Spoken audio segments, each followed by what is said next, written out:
Well, we all know where I'm at. I'm like excited but dreading at the same time. It's weird. This is, like I said in the description, this is why I like this game so much. These games. The following sponsors are responsible for I'm also skipping this. I'm gonna play the arena opening. Persona 4. Oh no, come on, that was Labrys.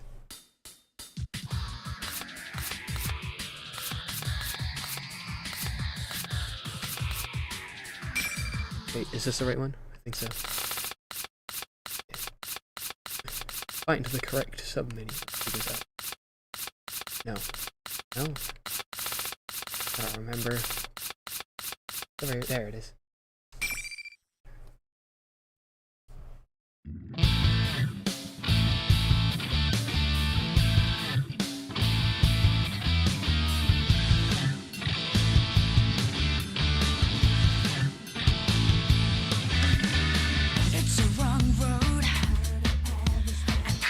I wonder if there's a way to set this as a default until I start playing all the ranks. Well, I'll manually change it, but still. My point still stands.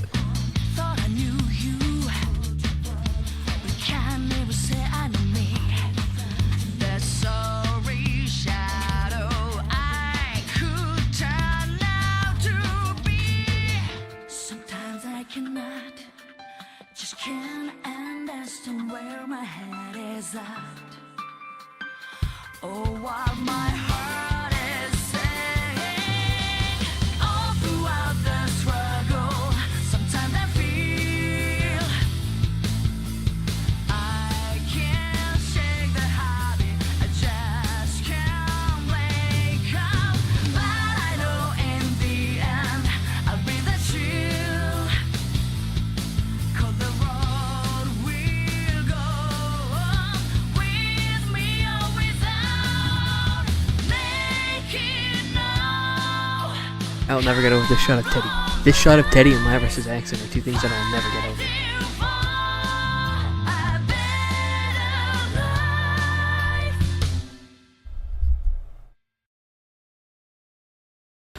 Alright, anyway.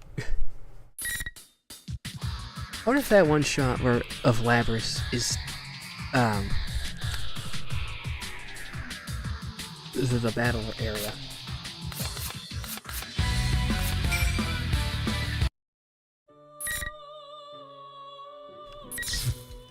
I wonder if these to be continued will be able to finish after I beat Labrys. Probably. Where is it bookmarked? Oh, we're only on scene 3. I'm like, it's such a weird feeling, like nothing else. Because this is why I played sci-horror games, because of this. Like, I don't know what this is. I just like it so much. Like a dread, because you know what's happening, when you kind of don't want it to, but you already know what's happening. Also, it's like, just as a combat test I repeated my actions outside each night, I repeated as well. I become aware that I am seeking out 024 of my own free will lately. When I attempt to communicate with other units, most often they cannot understand the meaning of my questions. This prevents us from conversing. Well, they may not be the only reason. That may not be the only. I want to converse with 024. I have begun to desire it. When I go to see 024, the white dog I saw on the first day we met appears from somewhere. This one seems to have been raised as a pet somewhere far away from here. But one day, it was brought to the forest near here and its owner suddenly disappeared. It seems unlikely that 024 obtained such a detailed history of a stray animal from the research staff. It was all this information obtained by communicating directly with the animal. Was all this? From a dog that does not speak human Its language? name is apparently Snowy. At least, that's the name it responds to the most. Fair enough. I thought it was a dog. Oh, well, the name of this animal is a dog. But how do I put this? Snowy is what this specific dog is called. It's kind of like a serial number assigned to each robot. Snowy. Snowy barks once, as if comprehending its name. It's white, like snow. Easy to remember. When I reach out my hand, Snowy rubs its nose against it without being frightened. The way it presses at my fingers feels as if it is showing pride in its name. I do not know the tactical advantage that communicating with animals offers to a weapon, but I feel that there is value in spending time with it. I decided to spend my outdoor activity time that day following Snowy around with 024.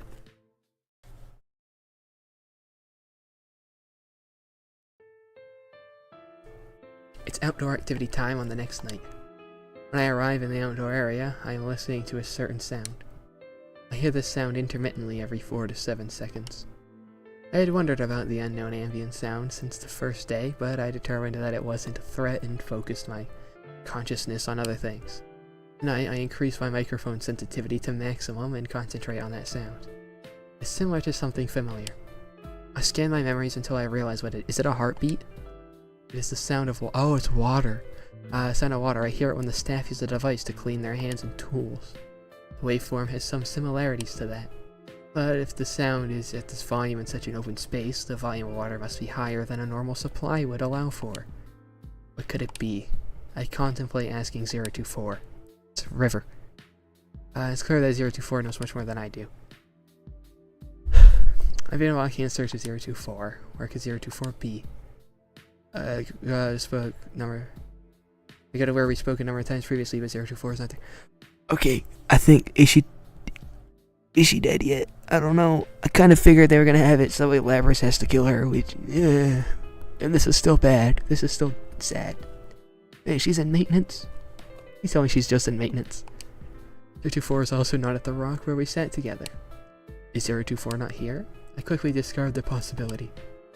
We are not ordered what to do while we are here, but coming to this outdoor area is in order. If post-testing diagnostics show no abnormalities, we are all to report directly here.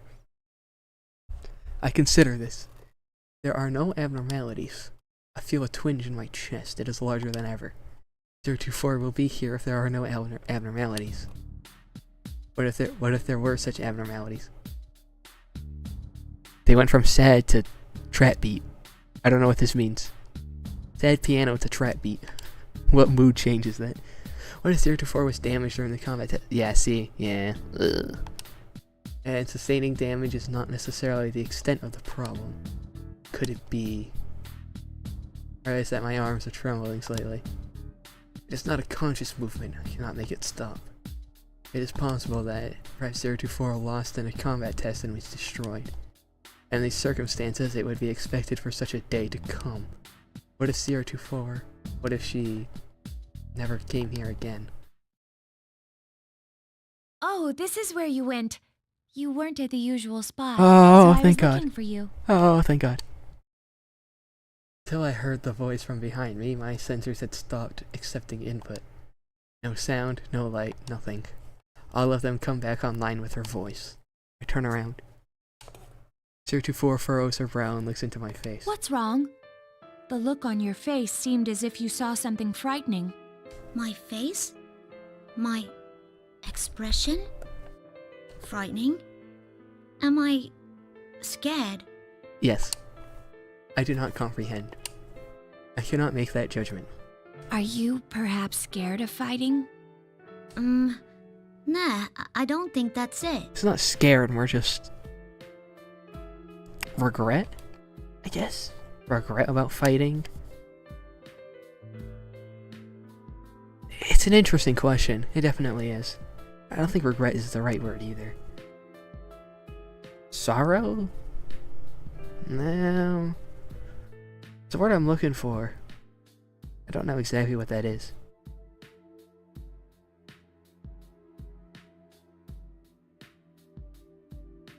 I'm thinking too hard about this. Well, actually, maybe that's a good thing.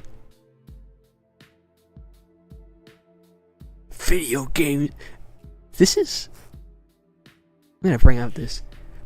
I play a lot of strategy games because they're, you know, I hate using this term, but intellectually stimulating. And that's why I get joy out of them. And then same goes for flight sims and driving sims. They're patience tests and they allow you to make tactical decisions. Here I'm getting a similar thing, but it's more emotional, intellectual, emotional intelligence, I guess, would be a good way of putting it. It gets you think more philosophically rather than tactically or logically. And I think that's good. There's gotta be some sort of like benefit or something to this, but I don't know. I could just be yapping. Oh, I hate using that term. What is this? I can't tell. Grief? Cause, you know, am I scared? Scared of what? Oh, I was probably scared of losing 024. That she will disappear during an operation. It is possible that I might assign greater priority to other units' safety than my own. But we are not on an operation now. And this emotion is not the same anyway. Is it a different emotion? An emotion? I have emotions? Oh, this is also why I love robot characters too so much, is they're like learning. Robots themselves are a philosophical issue, and not many people realize that. I look to 024's face pleadingly, but I cannot put my question into words. I cannot express my feelings to her. There's a lot of things that words can't convey. And honestly, I think I have these games that, you know, stay for that. And then again, they kind of started with sci horror. Anyway, and though 024 sees this, she says nothing. She only smiles tenderly. It's the same smile she showed once. It looks happy, but also sad. That night, outdoor activity time, neither 024 nor I speak much. We just walk together side by side, without saying anything. I do not take the opportunity to ask her about the intermittent sound of water.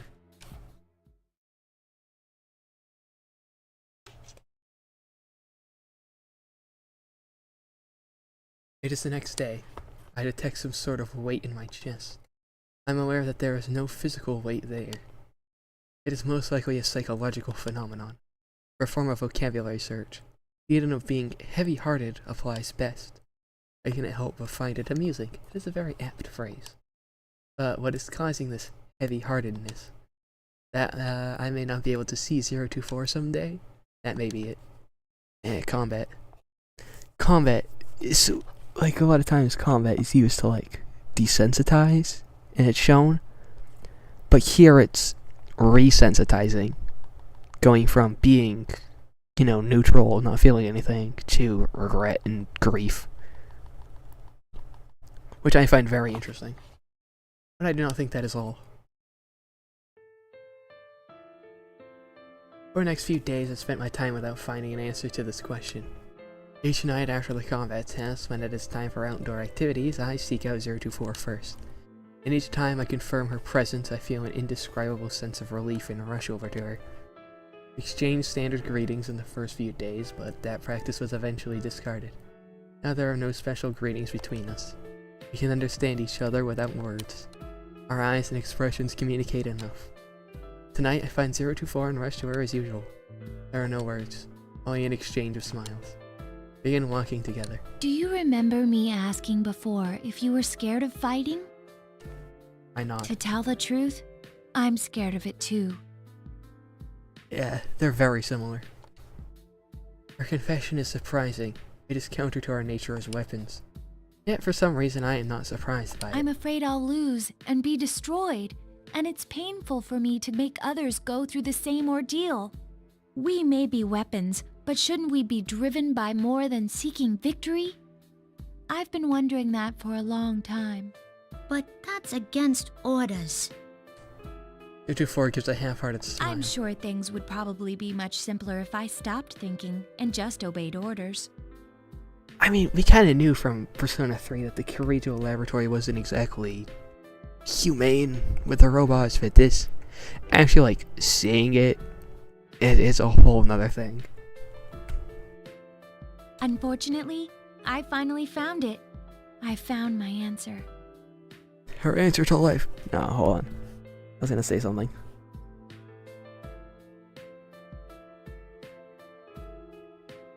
It's like, all of this is to give them the persona, but is this, like, really a good way of doing it? Couldn't they do, like, a simulated thing of this, and not actually having them go through it? Or, like, having them realize it, and then giving them the evoker? I feel like that would be better, but at the same time, you know, they were going through the thing with people. And, the evoker tests there also weren't exactly humane, and we probably are going to get a story with that at some point. Because he had Jin, Takai, and Chidori were the only ones that survived that, and there were like 100 or something. Went through it.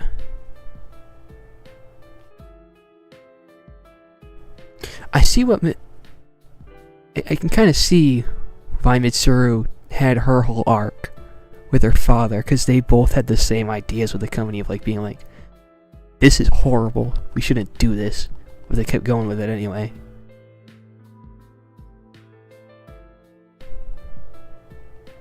Man, this game story is getting there. It's getting good. I don't even... People said that this story was mid, and if they're saying that, then I don't even know what Ultimax's story is gonna be. I love this game. Your answer? Yeah, answer to what? There's someone I want to meet. Oh. I feel like meeting this person is my own objective and not an order given to me. She's probably trying to hint at her relationship, 024's relationship to, what does Labrys say, 031? I think it's 031. So her connection to 031. Since, yeah, because that's like the whole thing of Personas 2. Isn't necessarily, you know, personal trauma or accepting of death. It also has to do with, like, bonds. And Shadow, all I really need to do is form an ego, and there's better ways of doing that than having people murder each other. Since we have never left this facility, we have absolutely no acquaintances with outside people. There should be no relationship. Yeah, you could just have them show her around the lab, have her talk to people, have her understand the value of life through that, and then, when the time comes, use that value of life, awaken to a persona that way. That would have been so much better and more humane than whatever this is. But I immediately understand.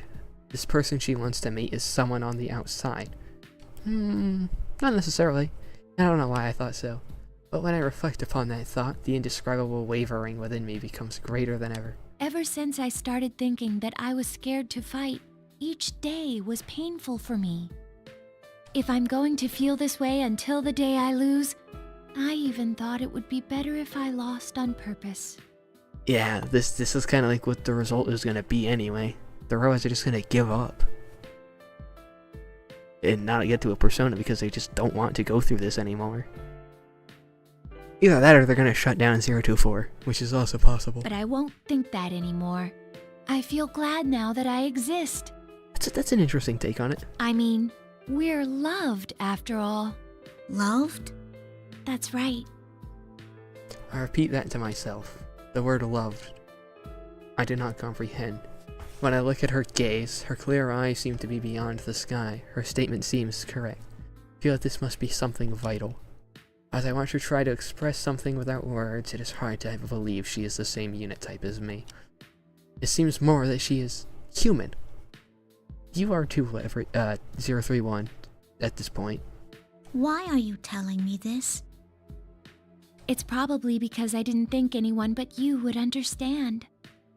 Well, I Fair hate enough. to say it, but I'm not sure I really get it either. She doesn't get it, but you kind of understand. That's complicated. I'm sure you'll understand one day. I hope so anyway. Sheesh, why you gotta be so cryptic? 024 laughs at this. This again goes back to the things that words can't express everything. It is the purest smile I have cataloged. I know without comparing it to anything that it is a smile of pure joy. I detect Snowy playing at my feet. We're playing at 024's feet too. Snowy runs off about 3 meters and then turns around. Its tail moves vigorously back and forth. Soon afterwards, Snowy sits on the ground and looks up at 024.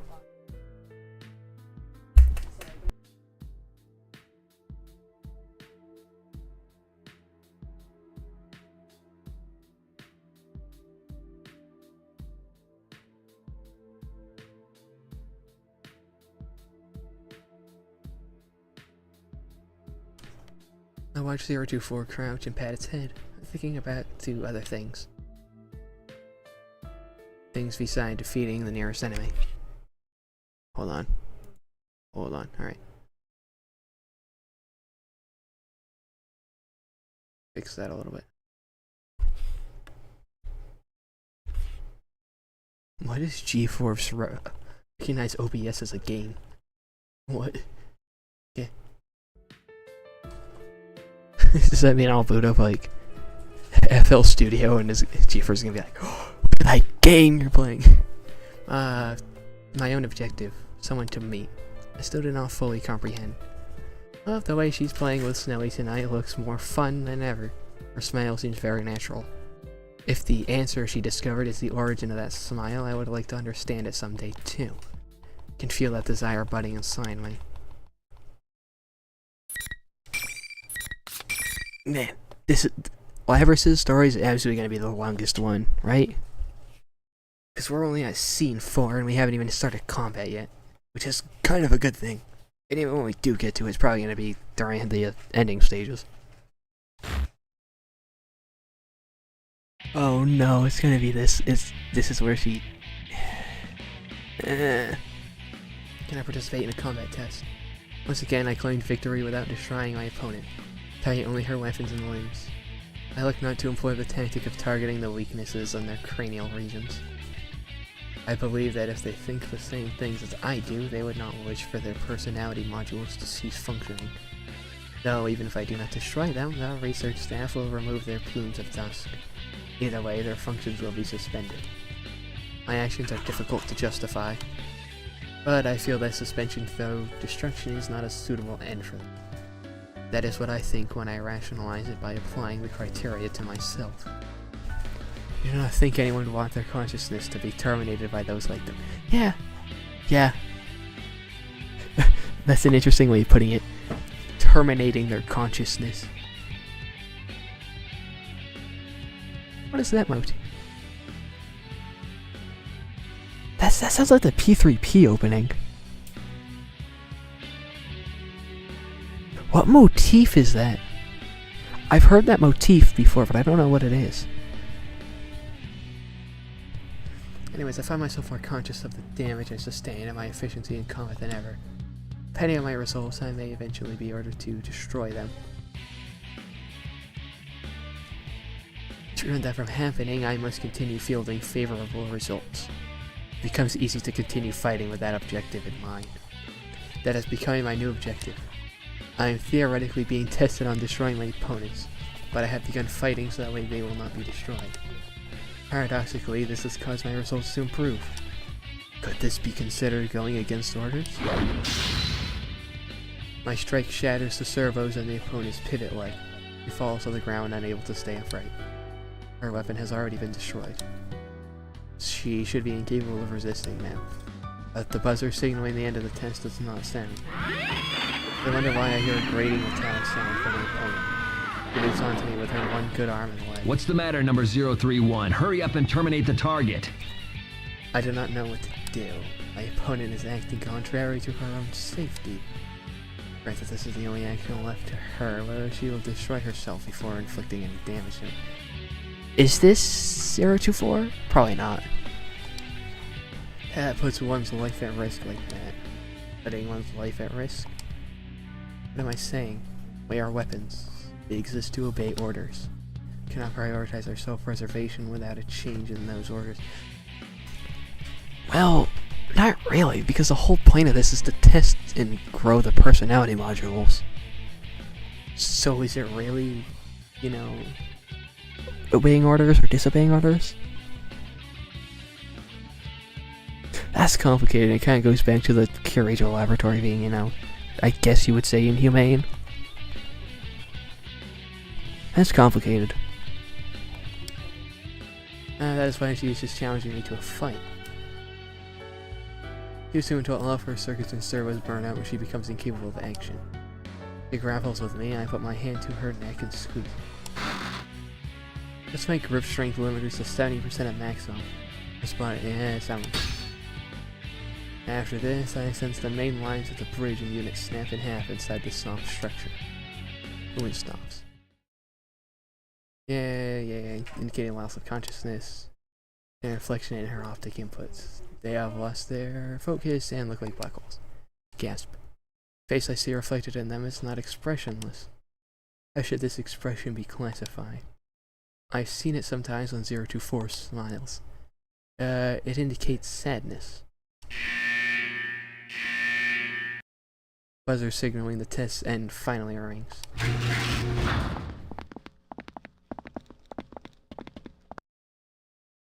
Researchers enter the chamber. I'm used to the scene now. Now that was pretty impressive. You think it's because of the size of her plume? Funny that one little part could make such a difference. Indeed. Most of it is due to differences in their tactical mentalities. It may be on the cusp of what we would call an ego. It is. It really is. Man, the researchers are being so hard on them. Considering how everything's been going so far, I'm starting to believe more in persona abilities. One little part. It is true that the plume of dusk installed in me is comparatively the largest among units of my type. But does this part determine everything about us? 024's seems much more human than mine. I find myself opening my mouth to speak, but I realize that the statement I am about to deliver is a protest. I am quick to abort. I'm about to deny the staff's authority. I think it's safe to do so. It's not like they're going to openly be hostile to it. But they might be more accepting of you developing an ego, I guess would be a good way of putting it.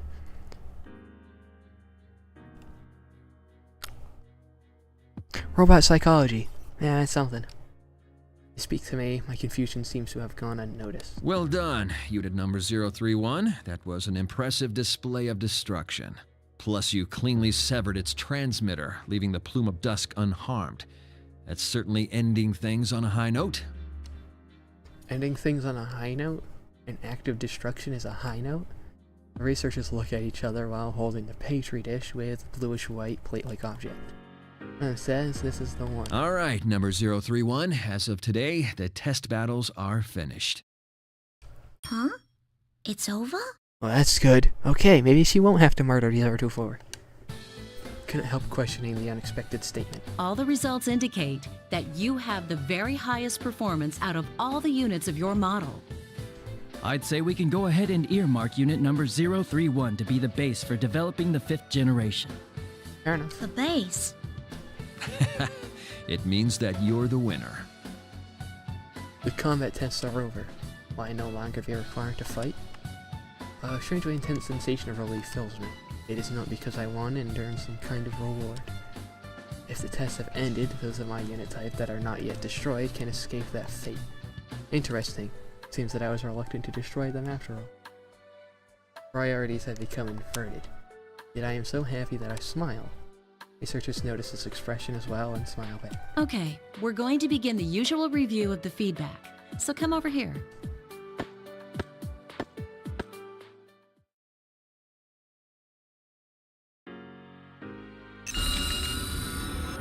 When the download begins, the memories and thoughts of my recent opponent flow into me along with vivid images.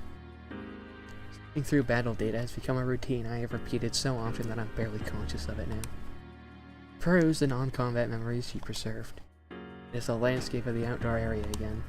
That's really the only non-combat memories they would have at this point. They don't really talk to the research staff that much, and the outdoors area is pretty much the only area. Probably the same, gets repetitive after a while though. I only vaguely recognize it, but now I can pinpoint exactly where this memory is from. It is near the biggest tree.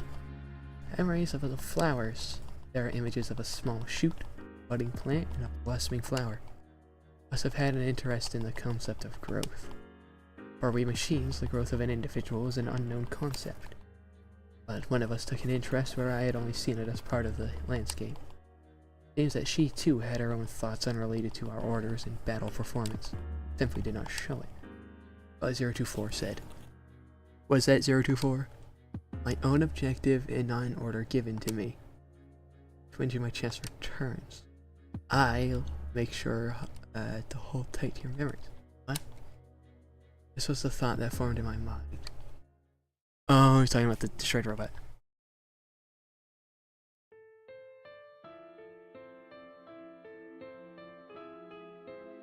Once again, it's time to spend time outdoors. I could we meet up at 024. Seems she was looking for me as well. Hey, can I talk to you for a while? The lab boys told me today that they were putting the kibosh on the test battles. On the I test see. battles. It's over then. Look, I've been thinking. If they end up tossing us out soon because of that, Oh, that's true. They're gonna destroy they're gonna scrap the other robots, the other prototypes. I want to go with you to go see that person you were talking about. The one you wanted to meet. Nah, they're just gonna scrap them.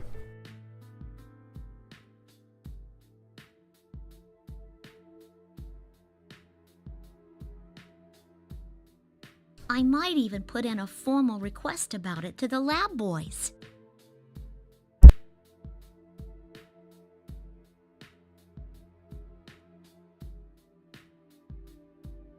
You get shit like that all the time. Like, I hope 64 you're not- takes my right I hope hand. you're not allowing those Before I can determine her intent, she pulls a cable from What? her wrist and connects it to a port in I'm my just arm. saying, have you noticed them?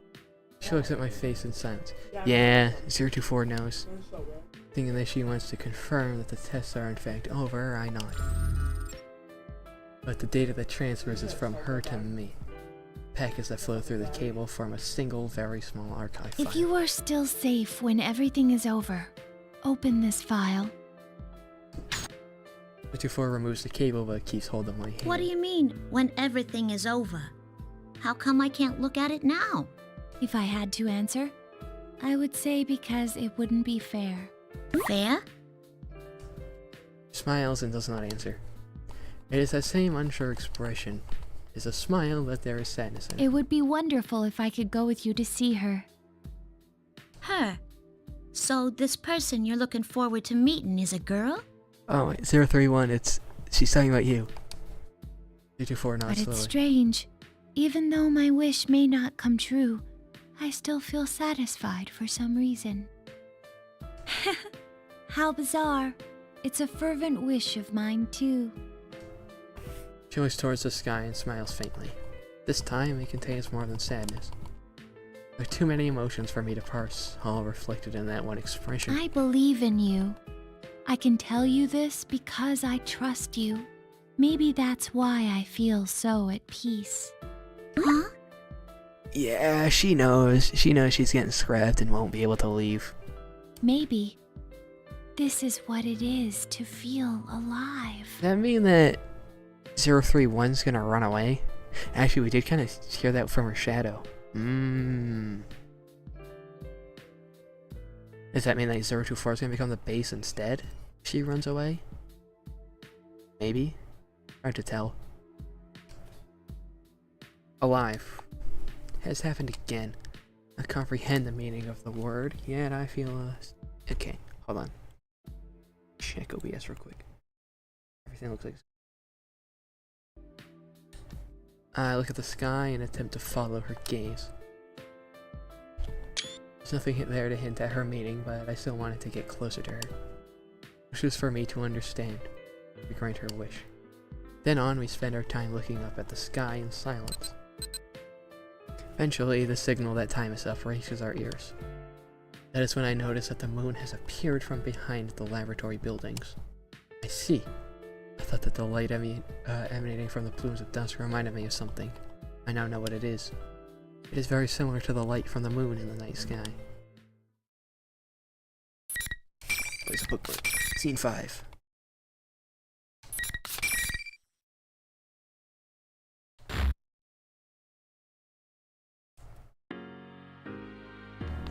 The sun rises and the next day arrives. After coming out of standby, I am ordered to enter the shock-resistant chamber once again. But I am told it is for a different purpose than the combat test.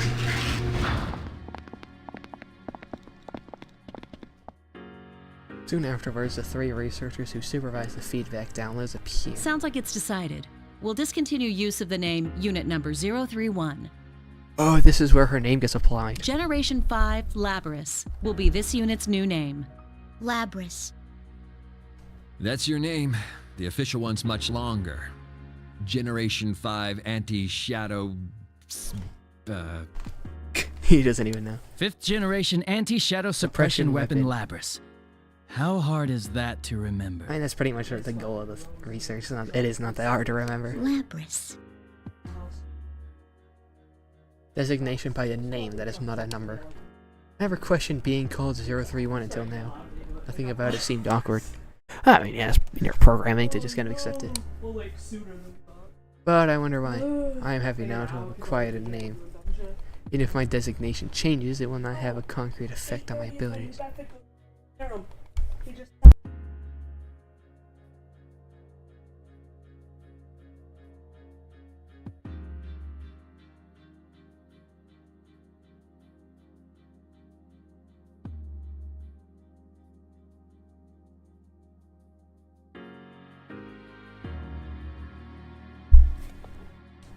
But by discarding my number for a name, I feel as if I am no longer one of a series with minute variations. I am a discrete individual. That may be why. I find myself smiling as a result. From now on, the battles you fight will not be to test your performance.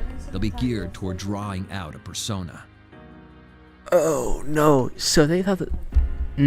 this is where like the real stuff begins. Which means that she's probably gonna be forced to, you know, as I kinda already assumed was gonna happen. I'm still assuming it's gonna happen, but it's still just... blah. First, you will fight all the remaining units of your model type. Your objective is to destroy them, every last one.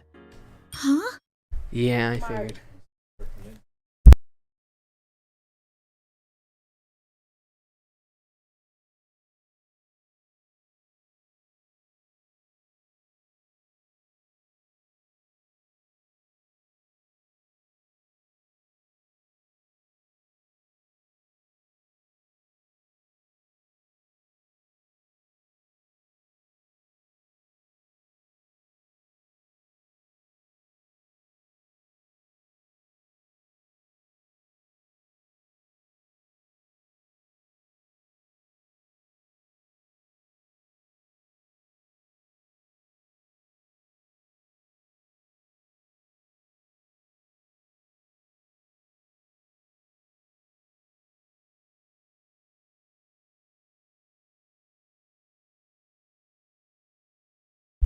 Anyway, I suspect that the disconnect between the tone of voice and the specificity of her. Yeah, she really doesn't want to do this. Fight against all remaining units of my model type. Yeah, this is definitely for the persona drying out. Sure, there's a better way of doing this. There's gotta be. That force them to kill each other. Destroy every last one of them. The fear impulse and self-preservation instinct seem to be the key to activating a persona. Not self-preservation. It's the other way around. Preservation of others. Also a fear of death. But that's Persona 3 only thing. This is the most effective method of inducing extreme mental stress. Most effective method of inducing extreme mental stress. That's certainly a way of putting it. Stress? Come on, you don't have to go this far. Huh? Oh, that's a first. None of them have ever protested like that. Well, at least that's a sign that its ego is developing. You told me it was over. I thought I wouldn't have to do these things anymore. You. Ain't there some other way? If there is, please, let me do that instead. I don't want to fight him anymore. 3 researchers look at me with apparent surprise on their faces. My protests get through to them? I hope so, but... That's a surprise. Such natural speech patterns. I hadn't thought its personality would develop this fast. All the data's being recorded now. Let's compare them and look at which stages they improve at. They smile while muttering to themselves. I am at a complete loss for words. They are not machines, but humans, and on top of that, they are my creators. Only they are able to understand what I'm saying. At their current expression. Till now, I thought that they were understanding people who treated us as close to human. They should, but they're not. At least 2 of them aren't. I think one of them really isn't. One of them's neutral, then one of them really wants to. I'm only an object to them. No matter what I say, they will see it only as a response to stimulus. Behind their gentle attitudes, we are nothing more than test subjects they hold no emotional attachment to. They do not focus on what I'm saying. They are only interested in it as a reaction.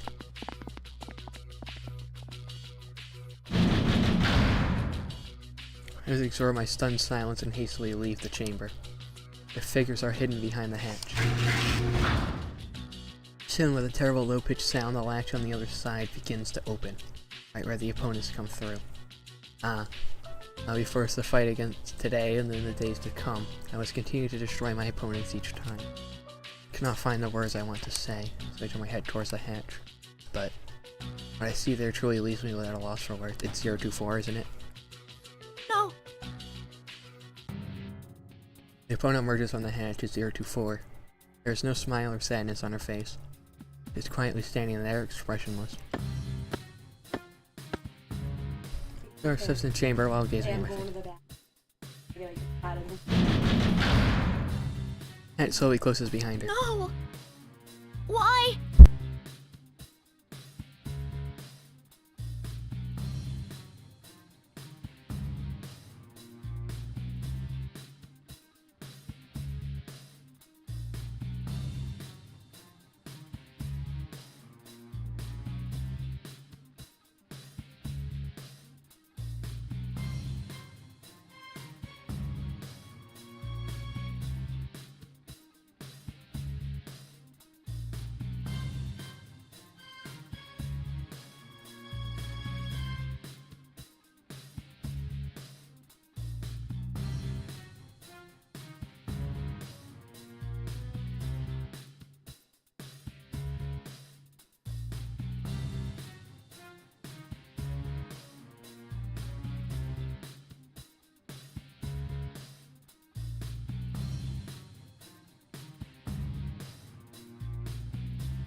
Yeah, I figured this was coming, but no, it's not any better than it does.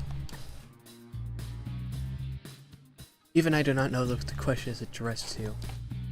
Why is she here? Because she was ordered. Do I have to fight her now? It's not quite sinking in yet, but in a sharp tone I have never heard from her before, she tells me what I must do. Draw your weapon. I can't. If you don't fight, you'll lose. I will end up destroying you. Are you willing to accept that? Why? Why are you saying this stuff? 024 ignores my question and reaches behind her back with her right hand. Multi-use weapon unit releases from her back. Becomes a great sword in her right hand. Approximately 1.5 meters, as long as she is tall. Really? Hold on, 1.5 meters, that's 3... Okay, never mind. Fine.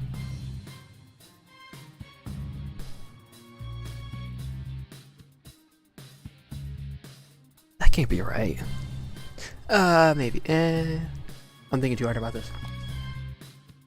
Difficult to process seeing the weapon pointed at me. Hold on, what is this? As long as she's tall, it is also alarmingly wide and fitted with propulsion devices.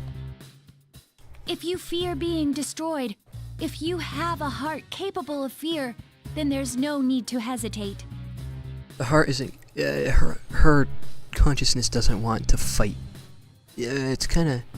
It's weird to explain to her in this state, cause she 024 kind of gets it, but kind of doesn't. Almost like she's kind of missing the point, but not really. It's like she sees it the other way around. She thinks that the fear is of herself, when in reality it's of 024. That alone gives you the right to attack me with all your strength. But doesn't the same go for you? Cannot help but plead. 024 does not answer, but it appears that a very small smile forms on her lip. You said there was someone you wanted to meet. I can't fight you knowing that. Turn and appeal to the researchers watching us from the other side, on the glass wall. Come on! Stop this! I don't want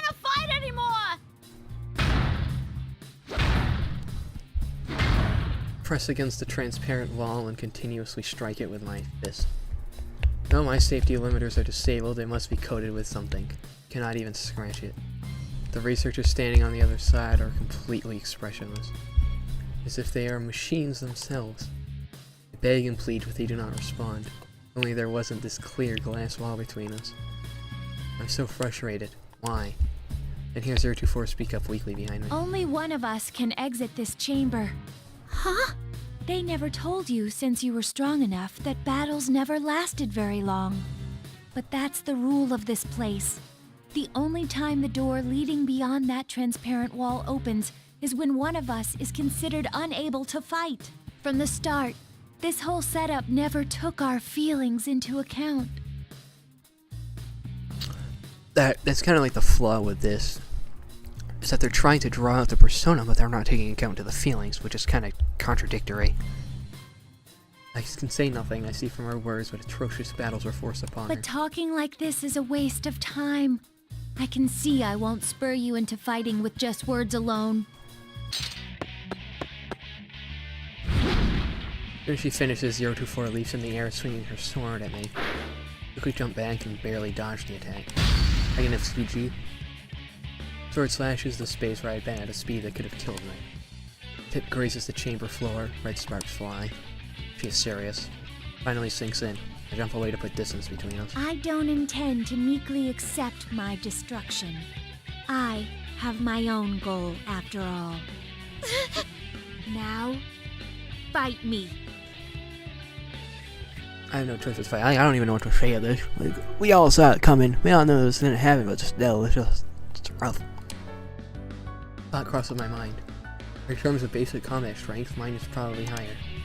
With my usual tactics, I should be able to destroy her weapon and disable enough of her servos to prevent her from attacking.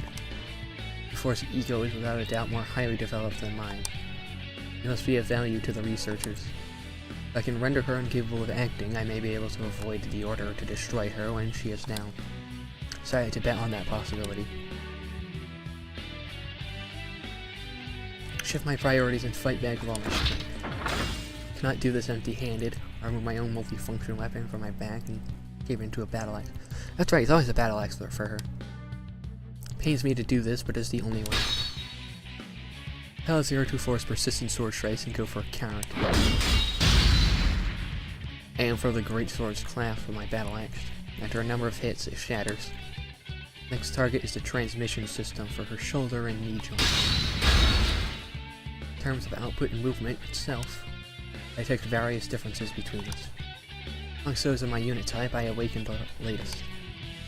Credit 024, not only my personality module, but my limbs as well, and upgraded to the latest versions. It's only a matter of time. 024 loses virtually all offensive capability and falls to the floor. My plan 024 is mostly undamaged apart from her weapon and motor functions. Immediately turn towards the researchers behind their invisible wall and raise my voice. Isn't this enough? She had that ego thing way before me. Destroying her won't do anyone any good. Come on. Have a heart. Hearing this, the researchers only laugh. Their faces are as joyous as when they see results that surpass their expectations. Why? What in this situation could cause such joy? 024's body collapses on the floor, suddenly begins to... Goes still for a few seconds, then, although it should not be able to move, it drags itself up. Huh? What the?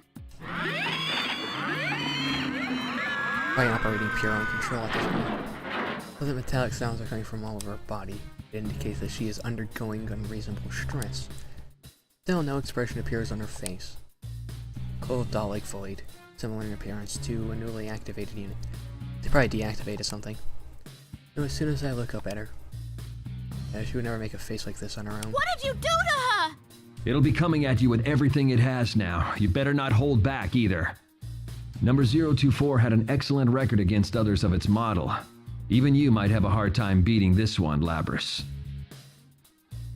I consciously find myself biting my lip. We are weapons. In other words, we are tools. Of course, there would be a means to issue orders remotely. Recall what the one researcher said. This is the most effective method of inducing extreme mental stress. In other words, the more strongly I desire 024's survival, the stronger my reaction will be when forced to destroy her. That is why they laughed. I can sense the strength draining from my shoulders. There is nothing more I can attempt.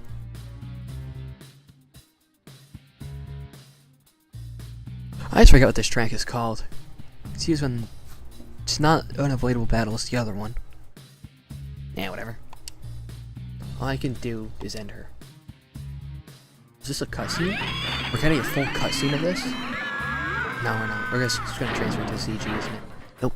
Text. Hi, 024, rather her animated shell approaches me, its limbs shaking. Press all thoughts unrelated to tactics and slowly turn around.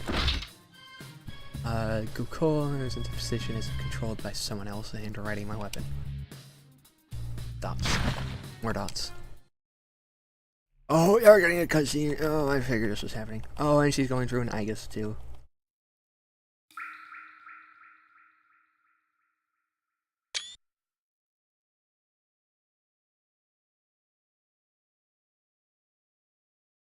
It was not a close fight. I decided to finish this. Once I was resolved to stop her, 024, as she is now, stood no chance against me.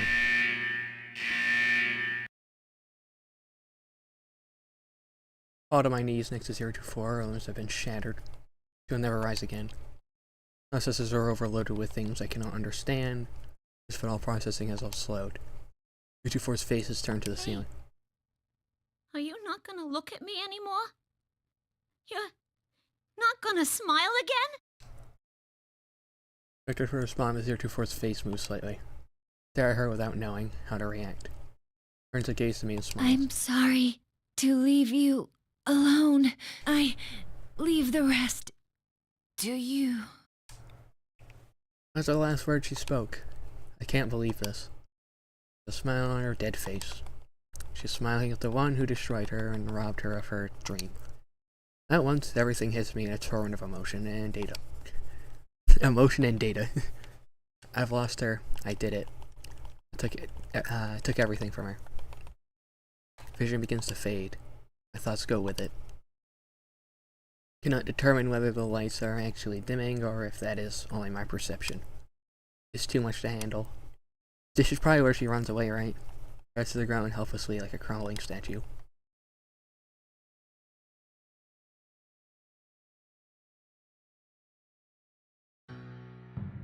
Next time I awaken, I'm lying inside a cage. It seems I was carried out of the test chamber. Download of 024's feedback data is about to begin. I just seem to have taken my sudden loss of consciousness seriously. I confined in a cage instead of sitting in the usual maintenance chair.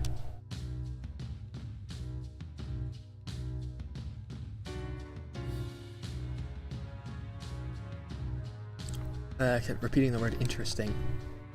It's how they react with extreme mental stress is induced. I can hear their voices clearly. They seem to derive pleasure from the fact that I lost consciousness due to mental stress rather than physical damage. Cables are connected to my body, one after another. The data download begins. 024's information, combat data, various records, and the memories she experienced. All of it flows into me. Yeah, she's gonna get the memories of her, memories of her. That's complicated. Everything is so vibrant, so clear that it is indistinguishable from actually experiencing them. Hold on a second.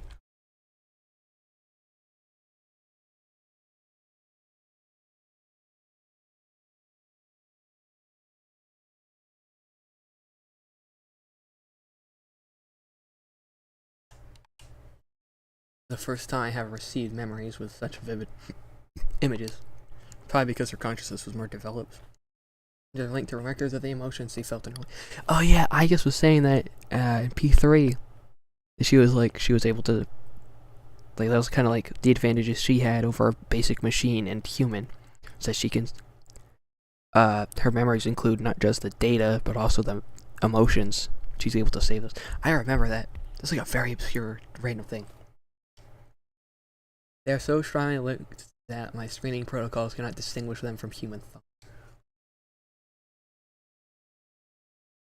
outdoor area where we spent time, the big tree whose branches we examined, that sound of water we heard periodically, Snowy running around and playing. As I relive 024's experiences, I pick up on an unfamiliar voice.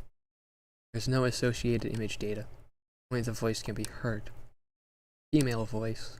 A female researcher at this facility, but this voice belongs to a younger person, still in human developmental stages. I know the world is a big place. And I know that there's a lot of people in it. What is this? But I won't be able to see it for myself, or meet many of them. I know that too.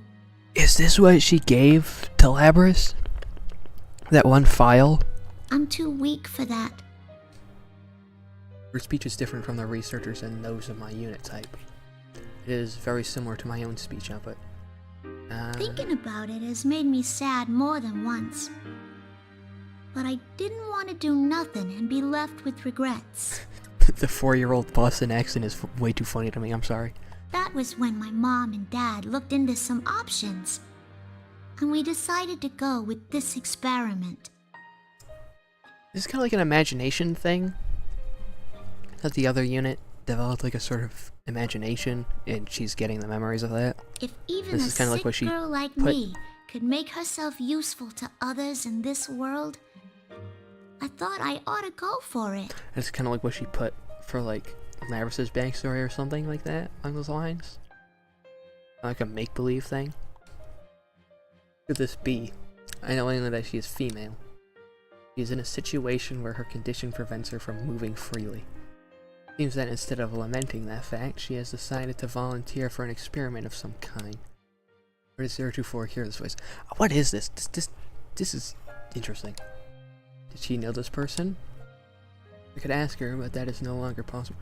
Oh, right, because 024 did say that she like wanted to meet someone, but she wasn't at the facility. And also, yeah, the whole I want to ask her, but that is no longer possible is... At first, I kept wondering how much I could really contribute. But after hearing more and more about the program, I started to wonder about the others more myself. Others. It is strange, but when I hear that, I feel 024's heart waver. Was she surprised? Perhaps even I feel something unexplainable. And yeah, my big wish is to make myself useful to this world. But the ones born from me... Is born the right word for it? Kind of embarrassing. My other wish is that the ones born from me are happy. Is this a person who's like all the personality modules are based off of? I doubt I'll be able to talk to him in person or stay with them, but I still wish from the bottom of my heart that they all have happy lives. People's voices have unique characteristics. In the past, I would have expressed it as a variance in waveform, but each has what could be called its own texture and temperature to it. Its voice sounds very warm and kind. I like to listen to more of it, but the speech ends there. There are no more related memories from 024. While the cables disconnect, I decide to search the archives for results matching that voice. Sadly, there are no results. During the search, I suddenly remember something. The archive given to me by 024 last night. Quickly open the folder and find a single text file inside. If you are reading this, then I have most likely been destroyed. It may be that you already understand the concept of guilt, but you have done nothing wrong. You are still safe when everything is over. You must have meant if I defeated her in combat. 024 knew what would happen to those who lost in the trial. What emotions was she feeling then? What was going through her mind as she prepared this file? I feel something wrench inside my chest. Yeah, so this is the file she gave, and it was kind of like... I don't know what's called. I happened to access certain data during the feedback treatment and learned something. Artificially creating a personality from scratch is very difficult, though they hope to achieve it in 2 generations. But those of our model were actually made from the template of a certain girl's personality. Yeah. That includes you and I. So that was the girl whose their personality was based on. I kind of threw that out there and I was right. She had left a recording for the units created using her personality. A message for those of us who did not yet exist. That's what I heard. The researchers better listen to that because they are not following what she said. I hope you all have happy lives. Yeah. Sure, buddy. She speaks in a strange way, like you. I thought, we really are connected to her. Think about that unknown voice. Experiment the voice spoke of was related to our development after all. The owner of that voice was speaking to us. The one who gave birth to us loved us. When I understood that, I felt like my eyes were opened. Though my life was filled with suffering, my birth had meaning. I firmly believe that. I want to meet her. I need to tell her thank you this is for who she was giving talking birth about. to us and for loving us. This was not an order from the scientists. It was an objective I made for myself. So if you can understand my feelings, I'd like you to do this in my stead. Damn. Give our mother my thanks. Oh, he's referring to her as our mother. Yeah. 024 must have wanted to meet this girl who she saw as our mother. She must have longed to thank the girl in person. Data within me, her heart tells me so. During the time when she was ordered to destroy her sisters, this wish must have been her only hope. Yet it did not come true. I shattered it. The one she herself said was the only thing who understood her. She must have been devastated. But the letter ends in the way I least expected. Though we knew each other for only a short time, I'm glad I met you. I feel the same right now as our mother did. Not this damn song in the background, bro. I wish from the depths of my heart for you to be happy. I don't know what this one's called. Oh, is that? That's Memories of the City. I know I heard the Memories of You motif in there. At first I thought it was wait, no, is it? I don't think it is. Is it? Hold on. I don't really want to ruin the moment, but I'm too distracted by trying to figure out what this is. This is Memories of the City.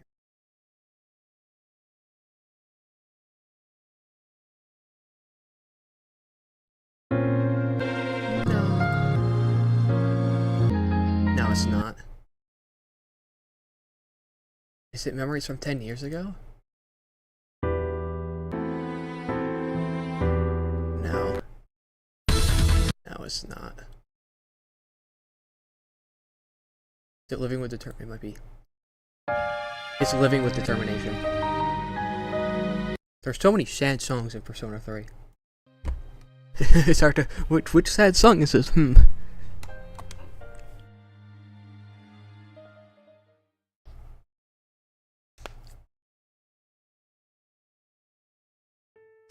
I'm shocked. How can she feel that way towards someone who may one day destroy her? I realize then that the visual input from my optics is experiencing distortion for some unknown reason. An unfamiliar source of water trickles down my cheek. Yeah, she just learned the ability to cry, which I just did at the end. Labrys, is she crying? So she is. I can't believe we're actually seeing a machine being driven to tears. But its mental graphs are clearly abnormal. What kind of information did it download? Who knows? That's one thing the graphs can't tell us. Oh, I accessed the text file. I accidentally hit X. We should take care to limit our studies to just the battle data. It doesn't need any sentimental memories. You can delete those. Why make a weapon so emotional that it can cry? Delete them? They're playing Heartful Cry now? Bro.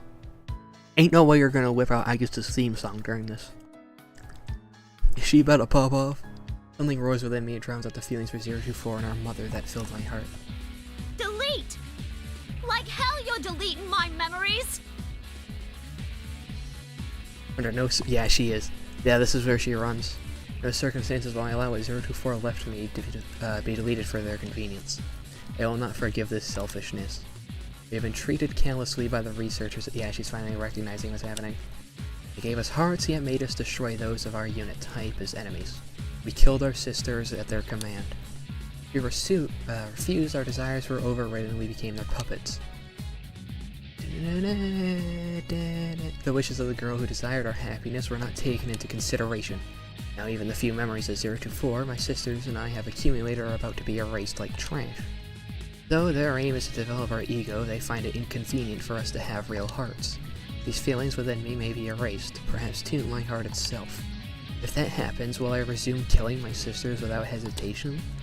What is least forgivable is that the proof that 024 had lived, the last wishes will be permanently lost. Hands are squeezed into tight fists. They make a small grinding noise. All that 024 found for herself was left to me. I will carry it out as my own now. I will burn it into my heart as my goal. It is a duty I impose on myself gladly. Nothing will make me surrender it. It must be fought for. Damn! Or rather, it must be protected even if it means fighting. You know what? Heartful Cry does fit. I give you permission to use it. What the? Its emotions are spiking into the red. I've never seen anything like this. Hey, what's that warning? No. Labrys is in battle mode? What? That can't be. There aren't any enemies.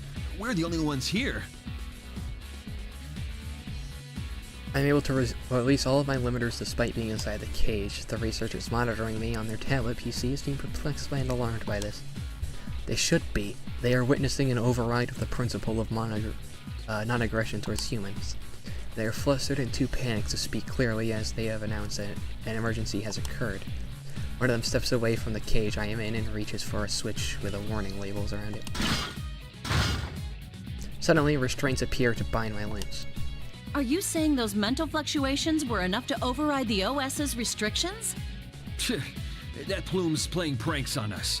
Hey, hurry up and delete those memories. Pop off, Labrys. These memories in my heart are not unnecessary. What do you think we are?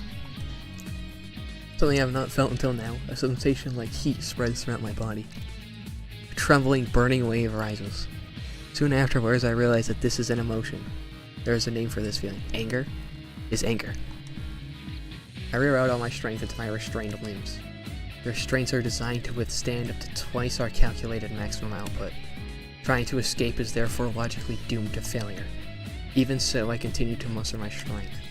It is not because I judge it a viable course of action. I am not merely executing an order. I am acting based on my emotions. It does not matter if the restraints can be destroyed or not. I wish to destroy them. The metal parts in both my limbs and the restraints begin to creak. How's it doing that? There's no way those things are strong enough to break the restraints.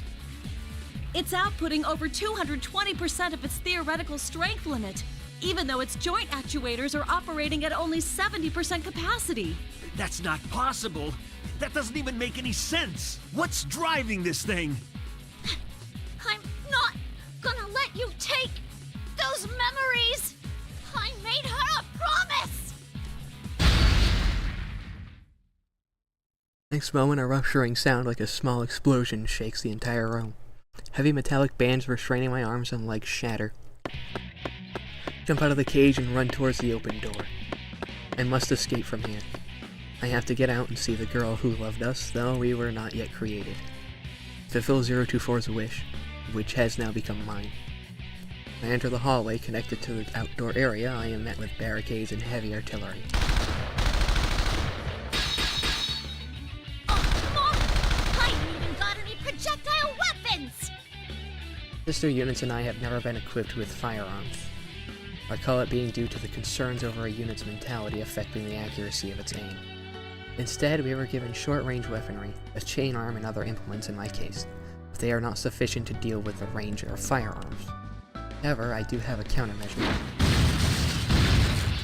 By using the flexibility and adapting to situations of my developed mind, I dodge the complex projectile trajectories and destroy the opposition. Eventually, I reach the end of the hallway and exit to the outdoor area. I have not seen this environment before.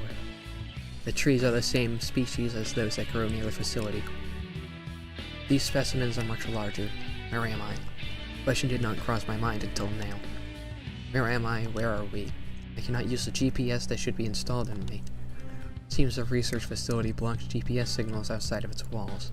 It's probably to prevent its location from being pinpointed. Is there anything in the environment that can help me determine my location? Are they in is she in...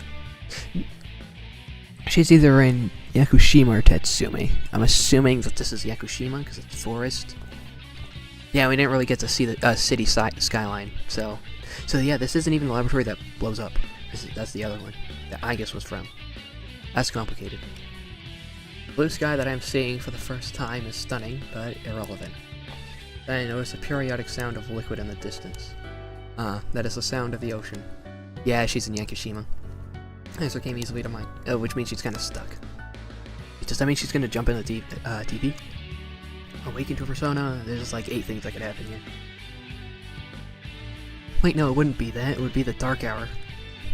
Because that's only to Inaba. One of my sisters must have taken interest in it and learned what it was. Sisters are helping to keep me alive now. When I think of it that way, a burning feeling rises from deep. Yeah. But none of what I see in my surroundings is helpful. Is there anything else by which I can determine my location? My landmarks or signposts? Scan my surroundings while running past. Each tree is obstructing my view. They are a unique species. That may be a hint. I view the tree's characteristics once more and run another search on them. I attempted this once already, but there is much more data available to me now. Again, results come easily. The variety of tree is known as a cedar. It is found in many habitats, but the cedars here are unique. The tree's shape and the age it implies is so different that it is nearly a separate species. That is because of differences in the environment. It may be useful in determining my location. An unfamiliar sound reaches my ears. A heavy rumble of what sounds like a motor. It seems that they have dispatched a vehicle to pursue me. I expected this. The response was swift. It seems that they had measures in place in this event if one of us escaped. When the vehicle stops behind me, fully armed personnel pour out of it. They move to surround me from both the left and right. It is an obvious response. No matter how much power I may have, I am alone. The optimal solution would be to overwhelm me with numbers. Try to shake them off by running faster. Soon afterwards, I reached the main gate of the laboratory. A high steel edifice. It's tightly sealed. A number of heavily armed guards are protecting it. I stop. There is nowhere else to go. Labrys, come back here! You're too useful a unit to destroy! You need to get back here to be regulated! That's your role in all this! I cannot be destroyed here, but I cannot be captured either. They will surely delete my memories. They will take my wish and everything else that was given to me. What purpose even is there in avoiding destruction if that is what awaits me? The only options available are whether my wish dies with me, or whether it is stolen away. I ain't gonna let you destroy me. And not just because I don't want to be destroyed. Is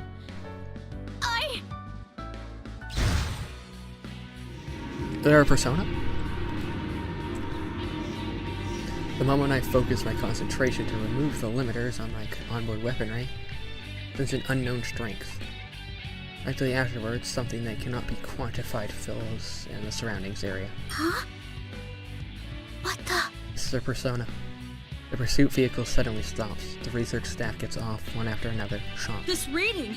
Is it on the verge of a persona reaction? Shit, it's awakened? Ah, damn it, why now? Well, at least this proves that mental stress is the key to activating a persona. Who cares about that right now? It's not fully awakened yet, but with it still unstable, we don't know what it's capable of. I'm intrigued by their statements. Persona? I knew that we had the means, but I was not aware of controlling anything. I do not know if it could be called a power, nor do I know how to use it. But I can tell that the others are afraid. I seize the opportunity and run towards the main gate. There's a slight possibility that I can reach the door without attracting any gunfire and fall over the door with my legs and chain on. That's pretty tall. When I reach the gate, I'll launch my chain arm towards the upper threshold of the door. The moment the arm grabs the ledge, something emerges. Much greater power touches the door as well. Oh, yep, it's a persona. And the door crumples like paper and a large hole forms on the upper half. Now it's done it! We need to hurry! If it's that strong already, we won't be able to stop it once its persona completely awakens! That's persona. That's persona. I quickly regain my senses. I burst out of the facility and single-mindedly jump outside. Feet touch the ground in the outside world for the first time. They'll most likely not let me escape. Fortunately, the door is badly damaged. It should take time until it can be opened enough for vehicles to pass through. I need to gain as much distance and time as possible, and then... It's then that I realize I do not have a destination in mind. Where's the girl 024 wish to see? Where can I go meet her? Any clue I have is the idiosyncrasies of the girl's speech. I have learned that distinct speech patterns are often associated with specific regions. I should begin by traveling to where that style of speech is common. It is reckless, but I feel confident. I know this translated. Would it be funny if she just runs over to the United States? At the very least, I can get closer to the girl than I am now. Although my situation is dire and I am under pursuit, internally I am cheerful. There's a bounce in my step. For some reason, I cannot remain calm. Excitement, I guess would be the good way of saying that. Scene 6.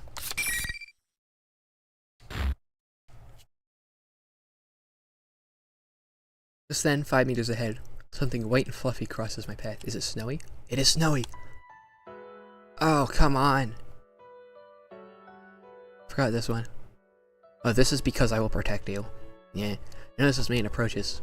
I'm worried about my pursuers, but I cannot dismiss 024's beloved Snowy. Lower my speed and run with it. I then notice that the scenery we are passing has calmed. My surroundings are very different now.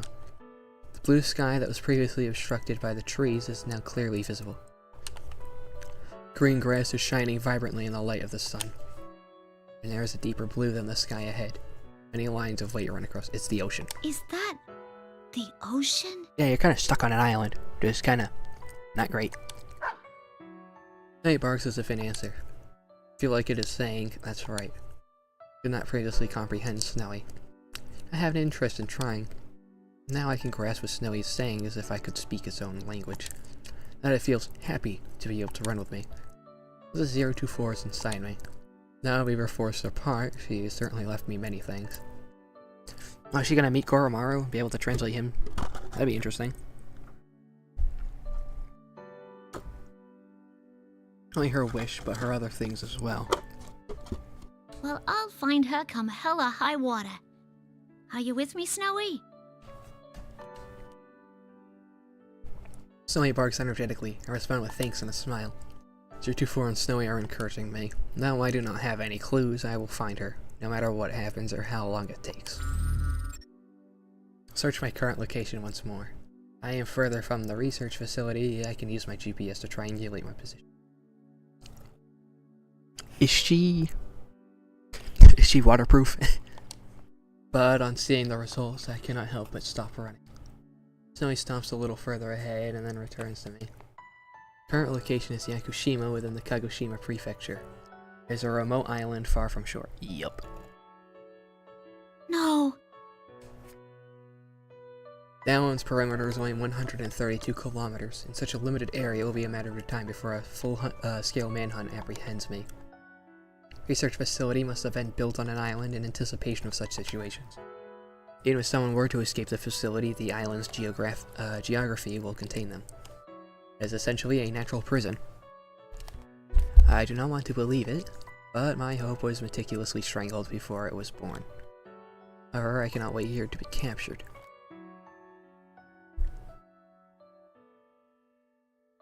She's just gonna jump in the water and running again. Though, as expected from my position data and map, I immediately reached the ocean. So, this is the ocean. It's the dockyard area that we meet Igus in. Ha! It's so huge. I can't see anything out there at all. Look at the glistening surface of the ocean reflecting the sun's light and ponderous beauty. I'm at a loss. Though I knew it would come to this, I could not stand idle. Despite this, my feelings sink. They looks up at me from time to time as I stop running and begin walking. Its gesture of concern forces me to smile and tell it that I'm alright. The forest becomes a grove. The trees grow sparser. Blue ocean and the sandy soil leading up to it spread before my eyes. Check my map again. This is not an uninhabited island. There's a means for people to come and go, but I doubt that I'll be able to use those methods freely without arousing any suspicion. Yeah. Robot walks up to you. Hey, I want to buy a ticket for this boat. I gaze down at my own hand. It is completely unlike a human hand. It is an object sculpted from metal. Well, that's a problem. What should I do? I don't think that's the problem. I think the problem is the giant axe that you have and your weird shoulder joints. The question seems to dishearten Snowy. Come on, don't give me that look. Ah, well. Maybe it's my fault for getting so frustrated. Sorry, Pooch. As I am about to crouch and pat Snowy's head, Snowy moves as if avoiding me. Snowy? Snowy circles around behind me and growls towards the way we just came. It knows. Train my sensors in that direction and sense presences in the distance. Maybe keeping their distance on purpose. Since I have no firearms, they must understand that their effective range exceeds mine. Looks like they're coming. Thanks to human soldiers, I remember my sister units.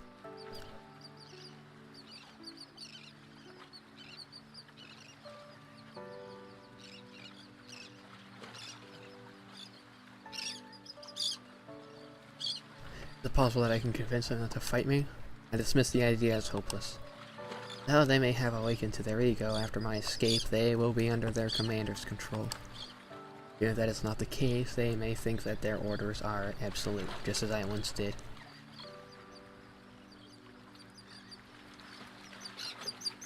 Knowing why they're here doesn't make it any easier to deal with them. It seems as if they will all attack at once. Must understand that I am already at the ocean and have nowhere else to escape. I don't want to surrender, but I am frustrated by my powerlessness. We can't like this. I have my own mission to accomplish. The ocean sparkles the periodic sound of water I once heard from after echoes it. It is the clear water while it ebbs and flows. A mysterious feeling rises. Wow. Look at that. It's beautiful. Guess this would be considered awe? Opponent shown it with no indication of moving. I step out onto the sand. Cataloging that sensation, I approach the pier stretching to the ocean. Step onto it, the wooden planks creak. And hear Snowy's light tread behind me as well. Stand at the end of the pier and look out to the ocean. No issues beyond this ocean that it seems to be to stretch out forever. Girl 024 wanted to meet. Girl that I wish to meet as well. This mother figure who loved us and wished for our happiness. While my thoughts turned to the girl whose face I do not know, I decided to preserve the ocean's beauty in my memory. Well, maybe the last time I'll be able to see the ocean as myself. So high that when I'm restrained and return to the facility, my memories will be awake. I have no clue how the TV world is going to get wrapped in all this. I'm scared, I'm frustrated, I do not want to be erased, but I do not think all my hopes are lost yet. Maybe the end of me, but just as I knew the memories of 024 and the other units, my memories will surely endure into the next generation. I will keep these feelings, along with this beautiful ocean scene, deep within the origin of my heart, and there it cannot be erased or tampered with. The blue sky and ocean, the shining sun and glittering water, and the gentle breeze and calm sounds of the waves. Scenery from this pier is so stunning that it is unimaginable from inside the research facility. I am glad that the last place I see is so beautiful.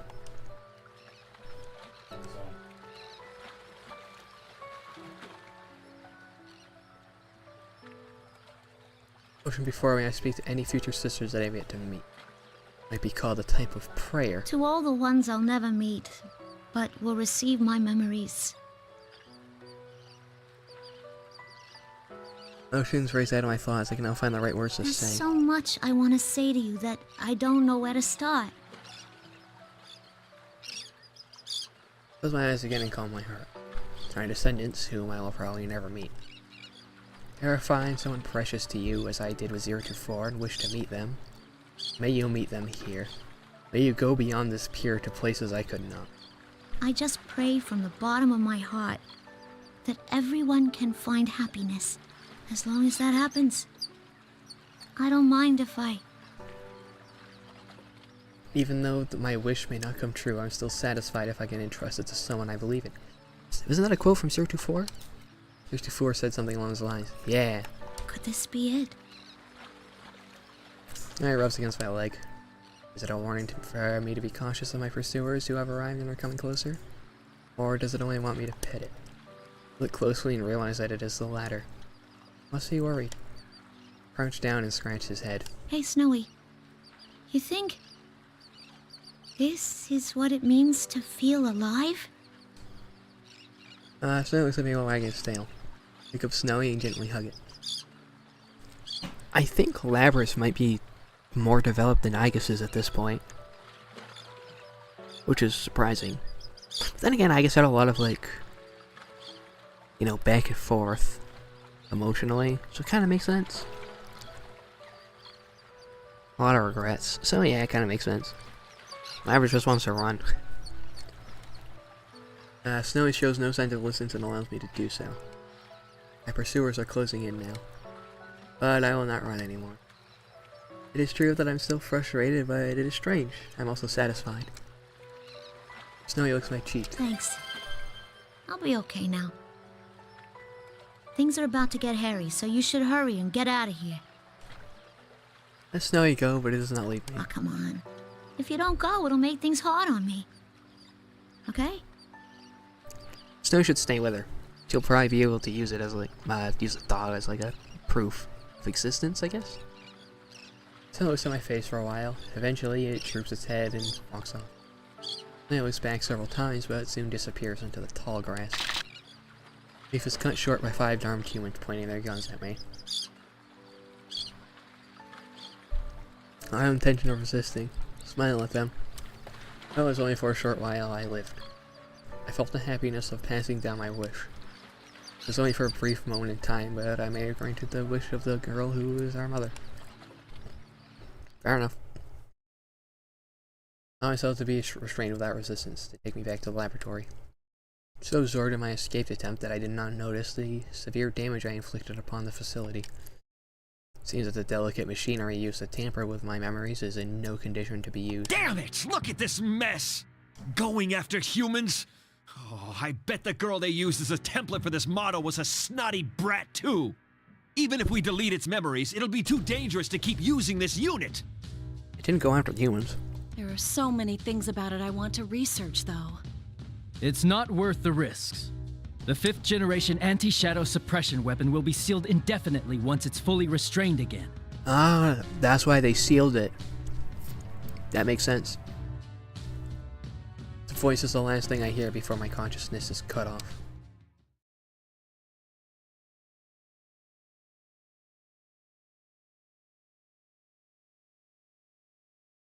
Huh?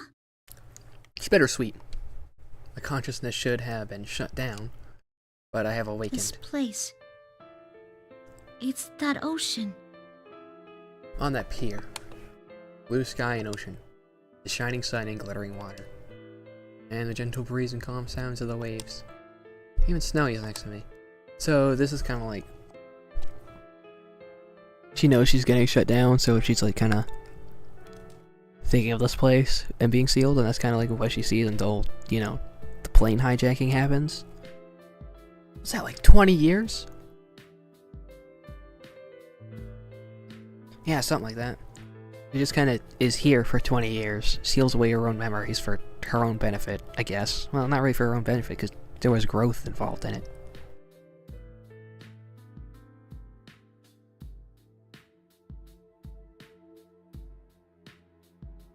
Huh.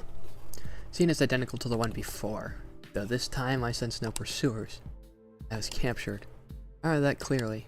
This is obviously an abnormal situation at odds with my memories. But the clear blue sky and ocean are still so beautiful that I cannot help but gaze at them. If only I could go beyond it. Just as the thought crosses my mind, my viewpoint ascends.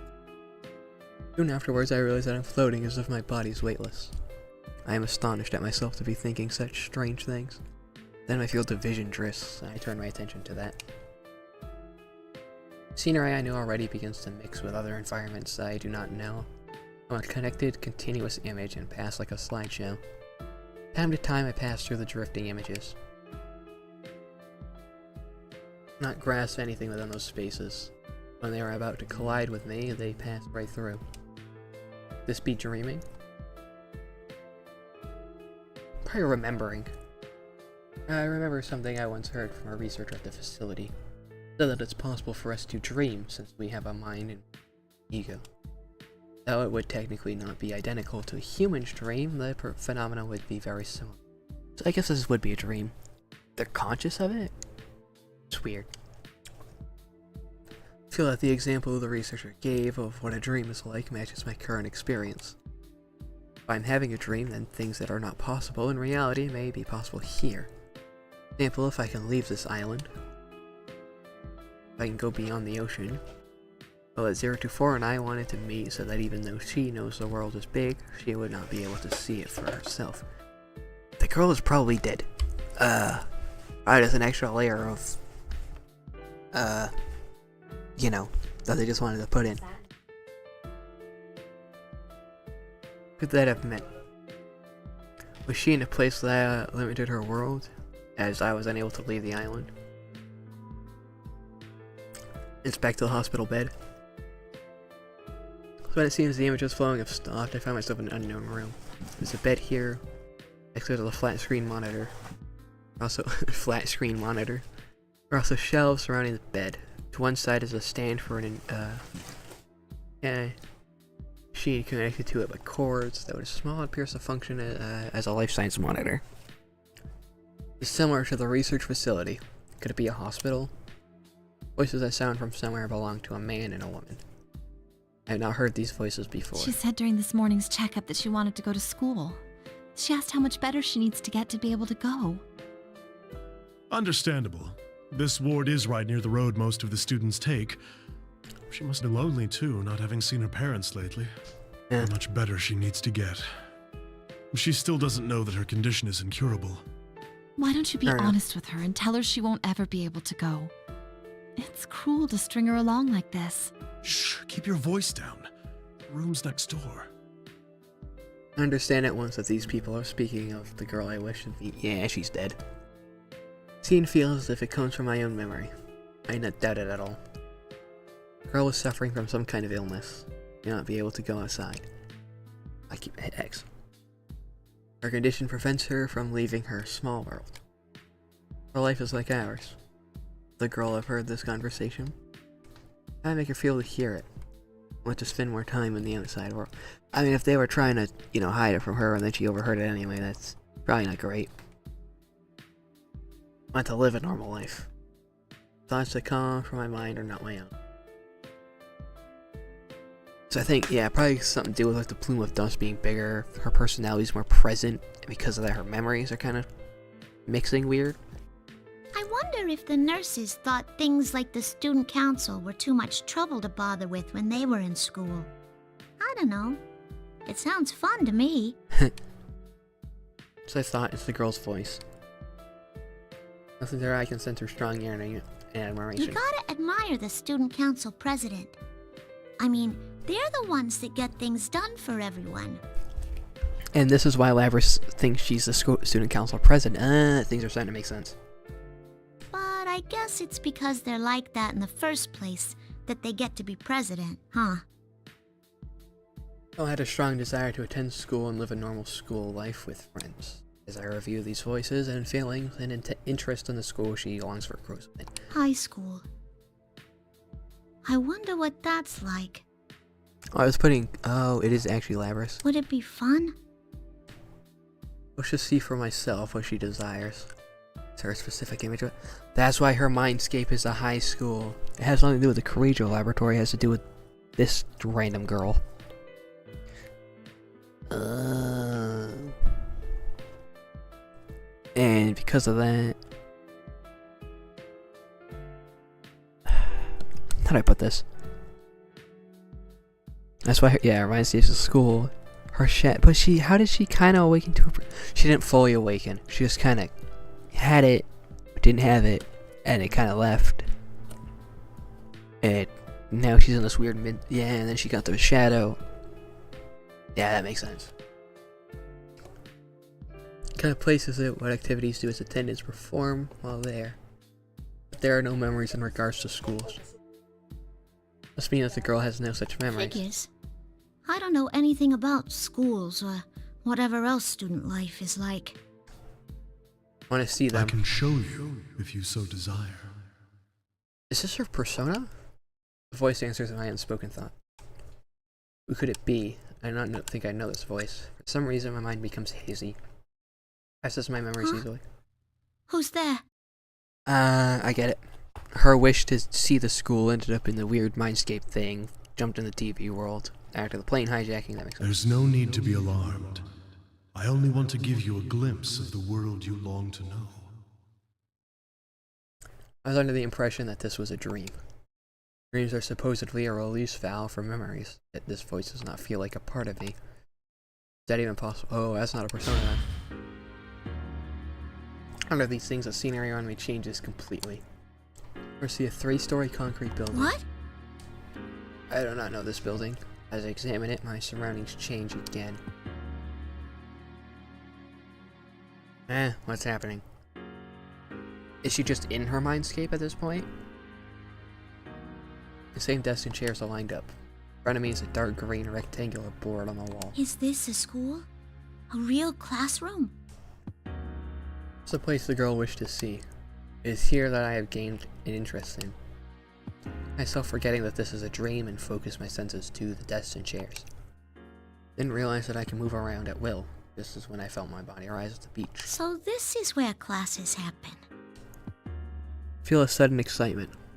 But what do the students do when there aren't any classes? Do they just talk and stuff? Joe's voice doesn't answer. Instead, I'm surrounded by other sounds. Yeah. That's why she has such like a strong reaction to people going to school.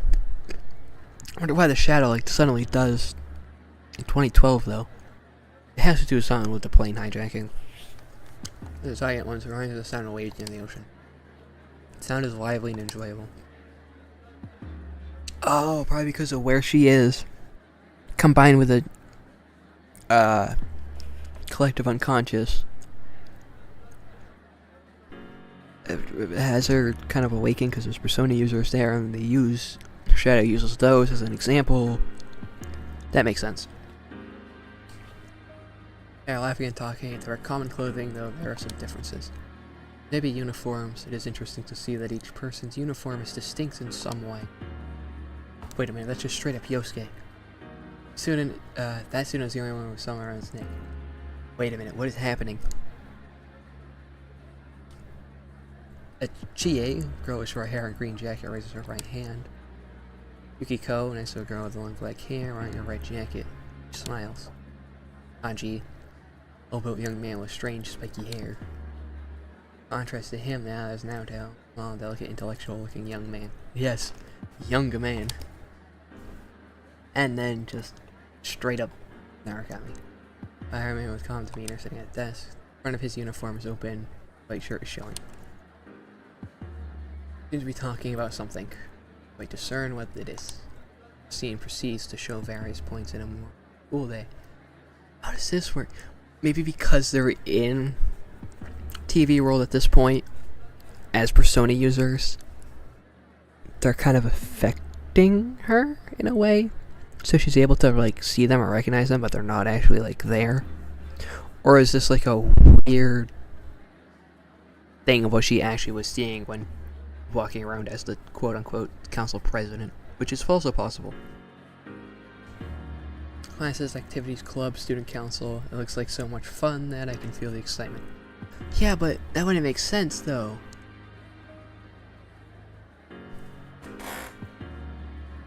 Because then she kind of has like the whole thing about why are they doing this to the school. So, how does she know who these people are? Then I remember, does it have something to do with the Sea of Souls, maybe? This is all just a dream. I am only dreaming. No matter how much I want it, there will never be a day when I can attend school for myself. All the scenes that I saw centered around the young man and his friends. I will never join their circle. I cannot go to school. I'm not even human. I consider this self-evident truth once again. Well, I guess made it to school, so I mean, Though I look human, I am a machine made by humans. I guess was able to do it. And then again, she had it from permission by Mitsuru, and I was like, eh. It does not matter how close my heart is to that of a human, or how much my ego develops. This mechanical body can never be truly human. Just as our mother could not overcome the obstacle of her illness, no matter how she wished for it, cannot overcome the obstacle of being a machine. It is futile for someone who cannot become human to yearn for a normal human life. There's a strange sensation somewhere. Feels like pain. Still, although I'm a machine created as a weapon, that girl loved me. So did 024. There are other people like her who could understand me, and be able to find a place like that belong among them. This is where her shadow probably comes in. Or could, which is pretty much who I guess is. The one who could understand her. But You'll never find a place where you belong. who is this? Who is this guy? Humans created you as a tool. They would never think of you as anything more. I don't think this is her shadow. This might be one of the hijackers? Everyone, to a man, lives by averting their eyes from something inside them. They all wish to live inside a never-ending dream. For who has the right to say they shouldn't? Just the moment I sense an incongruity in the kind voice. Strange pain softens a little. There are even humans who do not understand others' feelings. Still others do understand, and trample upon them regardless. Compared to them, you are much more human. That's true. Honestly, I think Labrys is more of a human than her researchers. I remember the researchers. They certainly did not understand me, 024, or any of my sisters. We were treated only as objects, even after they tried to give us a heart. Why not then seek to be human? Me? Be a human? That's why she, like, gave herself that illusion.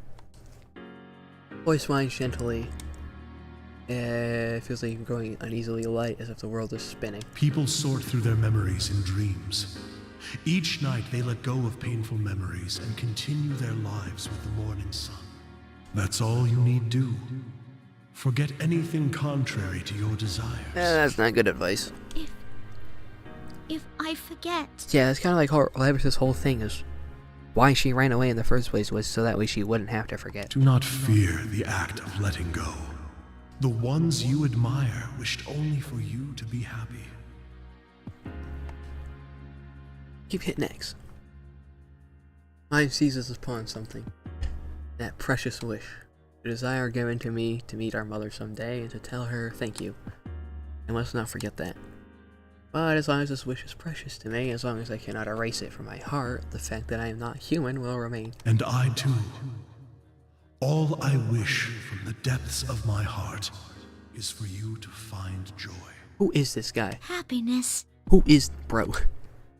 I think back. I wish from the depths of my heart for you to be happy. I want the girl who wished for our happiness. I want to grant that wish. I want to tell her thank you, but that will be difficult for me now. Which case, should I not at least seize this opportunity and be happy here for her sake? Forget. And be happy.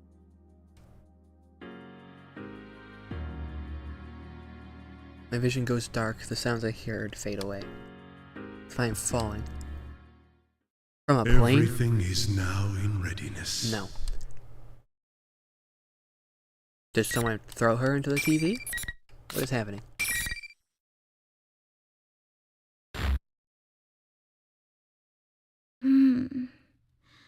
Yeah, now she's Miss President.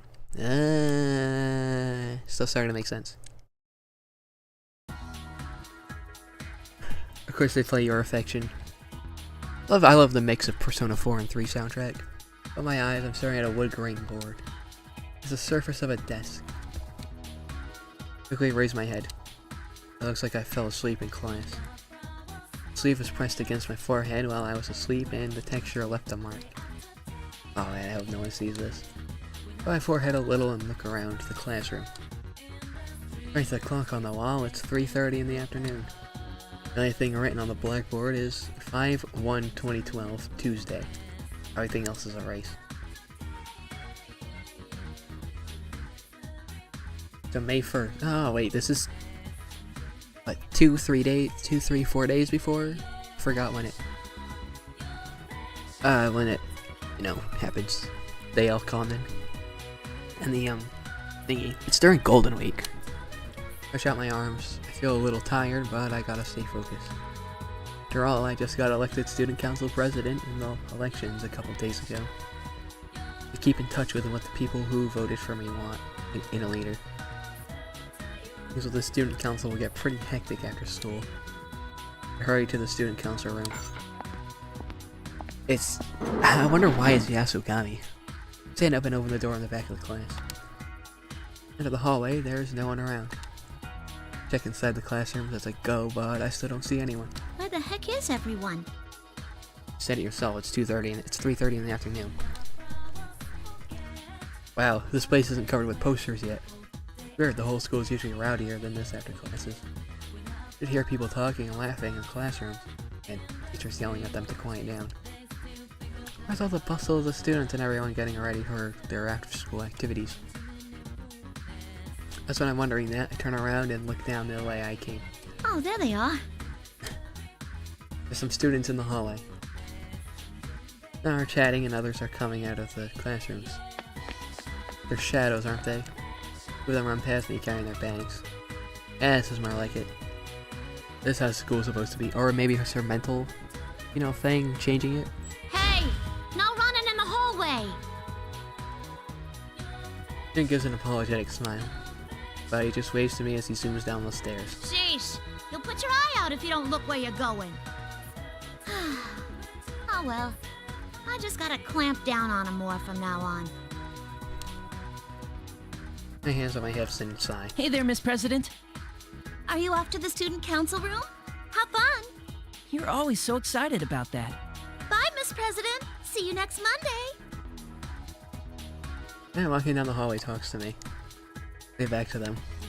I always had a lot of friends and people who knew me, but ever since I got elected student council president, all the students seem to know who I am.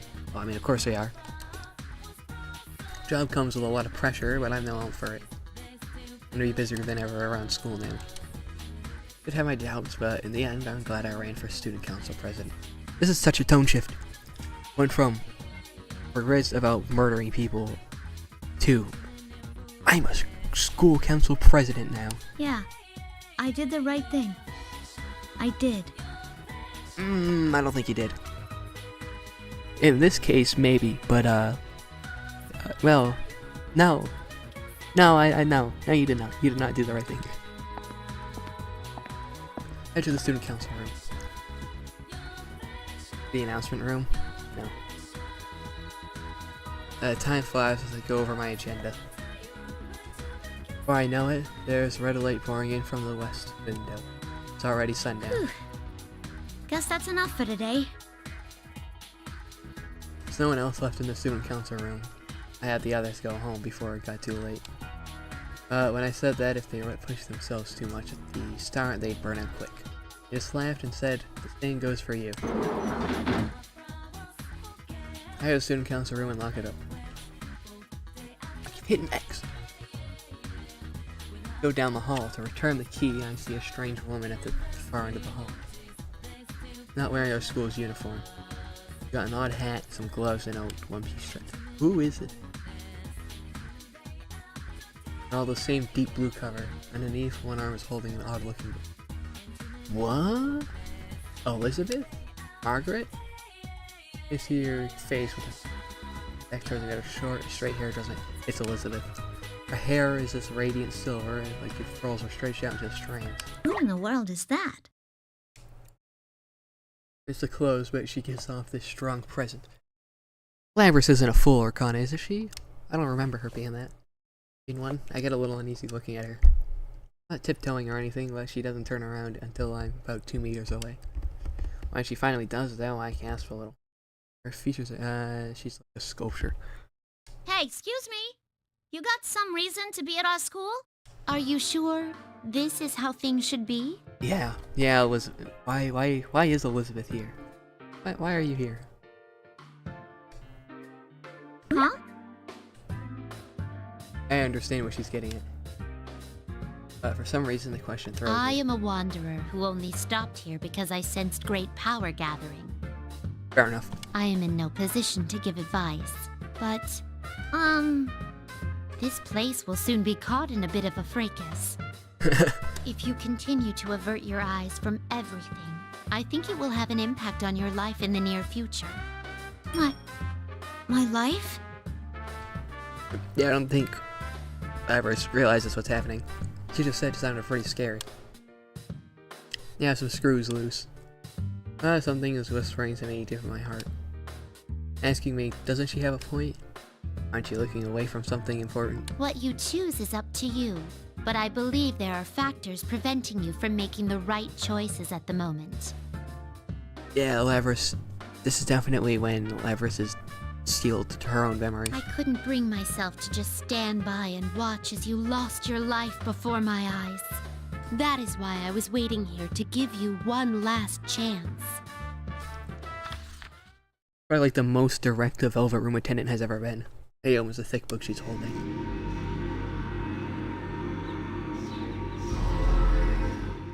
I don't know how it's doing that, but light streams from the book.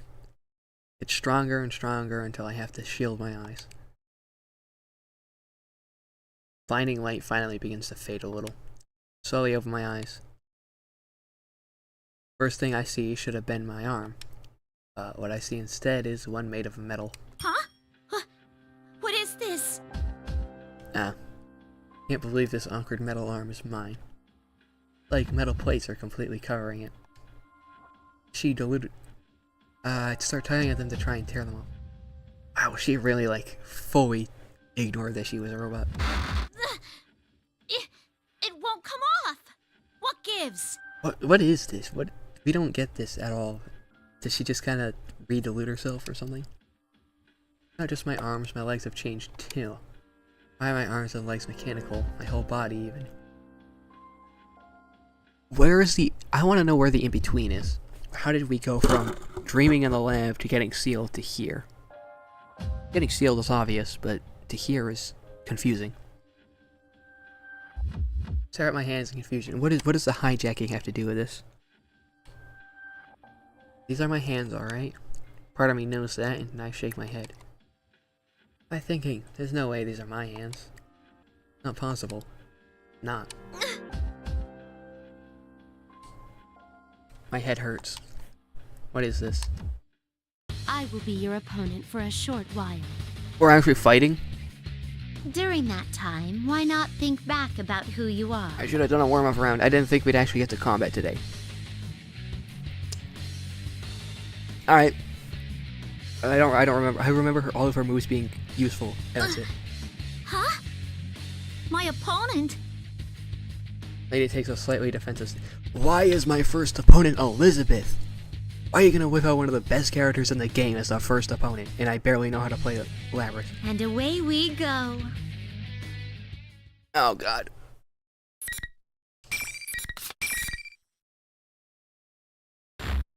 Okay.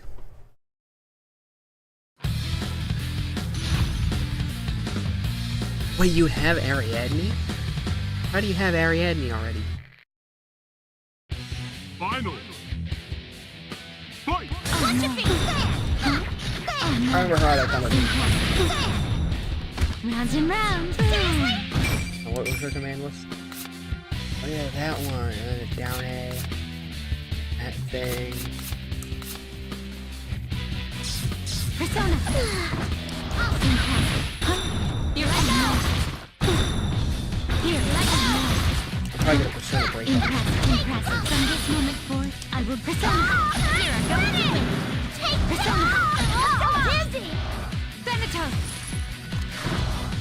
Come on, what was another one?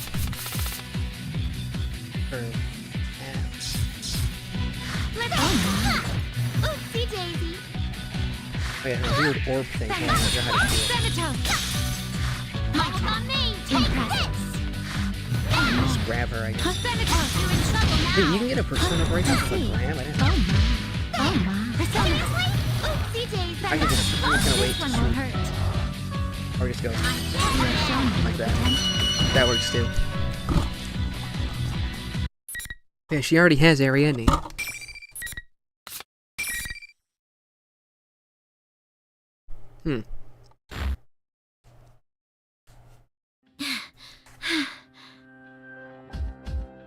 So I managed to beat the lady in blue who attacked me. How did I win? How did I use these metal arms and legs like it was second nature? I don't understand. Lady in blue stands before me exactly like she was when I first saw her. Not even breathing hard. Well done. But I'm sure you realize now, you are not human. There must have been an important promise that could only be kept in that guise. That must have been your reason for living. Whether it's worth losing that or not, I ask that you give it serious thought. She doesn't know what it is. An important promise. My reason for living? I repeat that to myself. It seems important somehow. Now, it seems the tumult of trials is about to begin. In which case, I bid you good luck. The thick book in her hand closes with a loud thud. Strangely, that ordinary sound lingers in my mind. Come back to my senses, there's no one here anymore. Take a nervous look at my arms and legs. Nothing seems different about me. There's no metal on my limbs now. Just ordinary skin and bones. What the heck was that? A dream? Yeah, what was that? Would a daydream be the word for what just happened? Can't sort my thoughts, but I think to myself, can't let it get to me, just let it go. But some things I can't dismiss that easily. You are not human. You have an important promise which must have been your reason for living. She said, I'm forgetting something? That I need to remember? That is such an Elizabeth thing. Go down, say something completely random and arbitrary that makes absolutely no sense to the person, leave, fight them, possibly beat them, but doesn't take it seriously enough to actually beat them, and then leave. Now the flashback to 024. It's hurting again. Pain brings back another memory. It's just for a second and I can't quite catch it. But I saw blue skies and the ocean and someone else was there. Maybe a white dog too, I don't know. We never got a spray of the white dog. I want to see the dog. I like to think there was more to it, but the last voice I heard stays with me. I mean, we're loved after all. Not the main menu music of Persona 4. When I come to, my hands are balled into fists. That's when I make a decision. I promise that reason for living. I have to hang on to it. I didn't hear them up until now, but there are strange voices everywhere in the school building. This is why the tournament starts, because she starts to remember. How does she lose her persona, though? That's what I want to know. Is this the tumult of trials that Lady in Blue mentioned? Is that really going to be a thing? I can't just leave this be. I'm the dang student council president. The dang, really? Student council president, I have to find out what's going on in my school. I have to make sure that the students aren't getting involved in anything dangerous. Start running towards the first floor. Does she think of herself as a second year? Probably. End? End? End. Now continue from the cliffhanger and you, Yosuke, Chie, Yukiko, Kanji, or Teddy. Where's Aigis?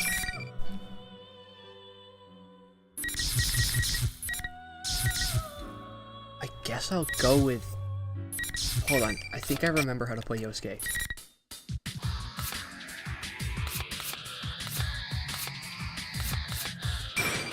Let me just mess around with Yosuke. Welcome to the Velvet Room. This place exists between... Picture in your Lend me head your your own strength. very well. I think I remember how to play him. Yeah, I remember him not being too bad.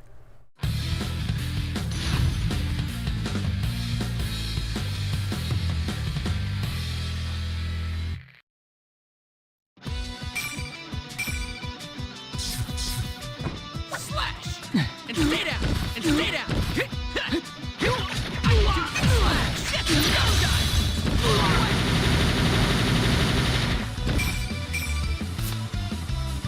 one. Come on, let's see that over. Oh, was it? Yeah, that one. Okay, just go like that. You're not coming? Yeah, you don't have one of those. But your that does. Yeah, it does tentacle. Yeah. You had a down A that did that, the down B that did that, down Y that did that, and trips, right? Yeah, it does.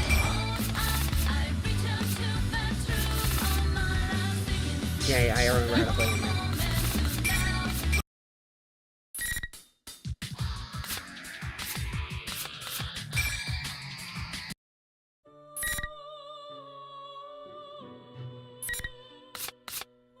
Trying to load up Yosuke, I guess. You did it, Senpai! That was awesome! Yeah, that's right, this is right after we beat his shadow. That reset, yeah. There's something... Hold on, can I... What is it, right trigger? Yeah, my shadow, yeah. I'm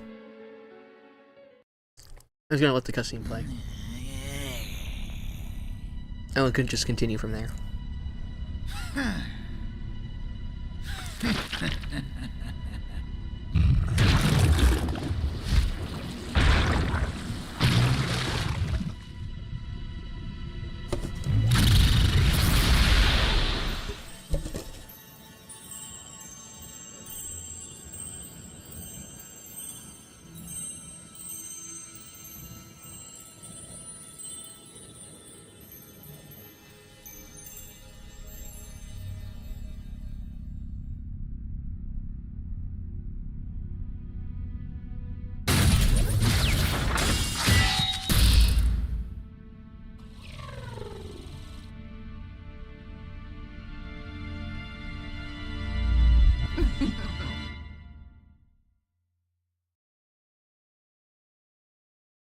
I am a shadow.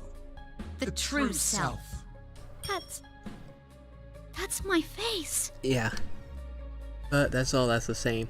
Even though her shadow has the same face, her body is wrapped in metal. This president screams at what appears to be something from a sci-fi flick. Was that all? Or are we gonna get a Labrys Part 2? I feel like we're gonna get like a Labrys Part 2 story. Well, you must remember now. Why did she lose her? Oh, because she diluted. No. I'm not like that! No! Miss President, calm down! Yeah, because she still remembers Elizabeth at this point. Her whole conversation with her. That makes sense. A shadow doesn't just take on your appearance. You look like a twisted version of you to agitate you even more. No! Tried calming her down, but my words aren't reaching her. Just keep shaking her head in denial. What's going on here?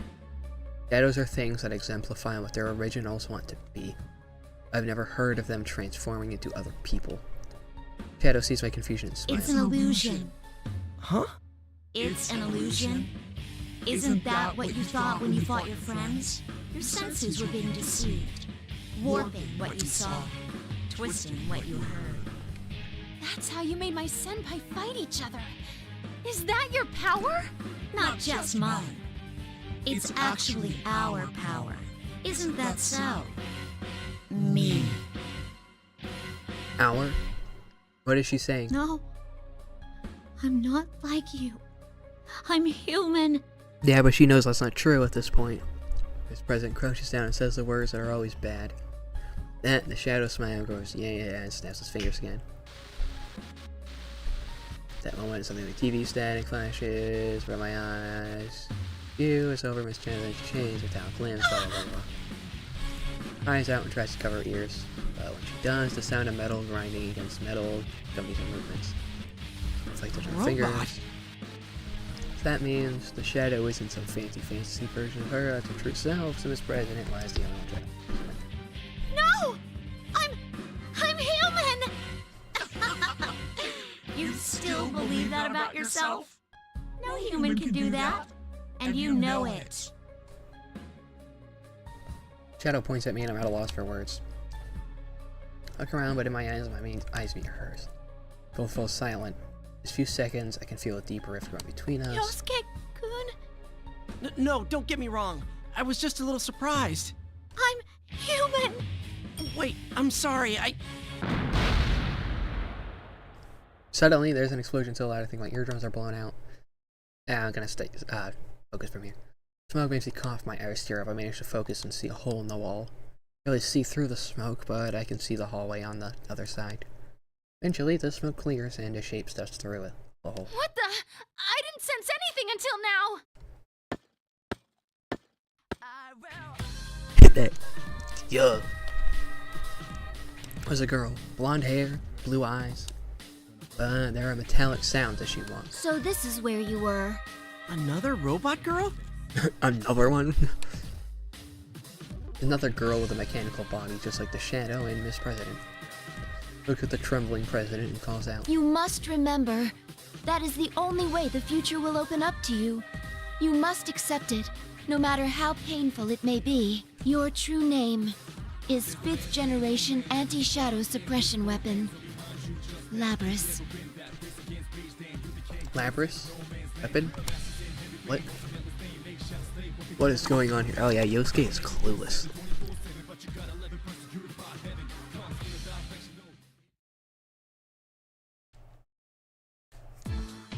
New girl says Labrys. Miss President opens her mouth. Trembling.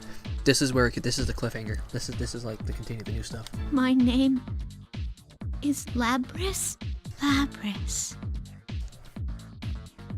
That instant, her pale face, comprehension. Looks down at her mechanical limbs and her face twists into a bitter expression. In the meantime, the Shadow glares at the other robot girl. Don't tell me you're... Yes, I am the 7th generation anti-shadow suppression weapon, Aegis. I am the model that came after you. Well, not the one model that came directly after her, but... Huh. So you're here to seize her. Well, I won't let you.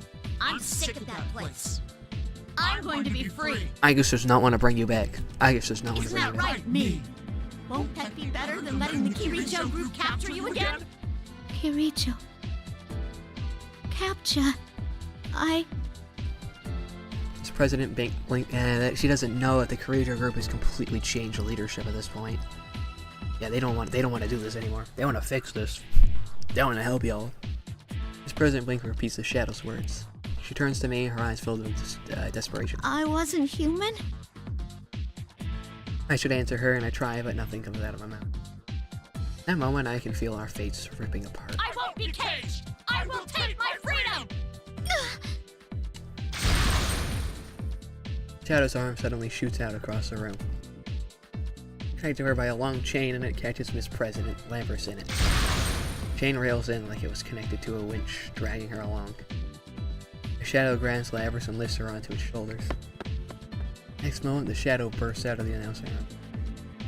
That was fast. Hard to believe she can do that while carrying Labrys, who probably weighs as much as she does. Wait! I guess you should have spoke up earlier. Whatever. The other robot, I guess, follows right behind. That just leaves Rise and me and a whole lot of questions. The hell am I supposed to do? Students Council President is a human with some kind of weapon. As another robot girl. Ow! Something smacks me in the back. It's Rise. She's staring at me with... Senpai, aren't you gonna go after them? After them? Yeah, why am I spacing it? Of course I can't just let stuff end like this. So, what if she's not human? So what if she's not what I'd imagine? She believed in me, she trusted me, and yet I completely failed her. I'm not gonna let it end now, not a chance in hell. Thanks, Rise. I didn't get to be a celebrity for nothing. I really got some guts. sure is great to have a friend to review on. I'll back you up from here. Good luck! Yeah, that's right. Fair enough. I want to continue as Aegis.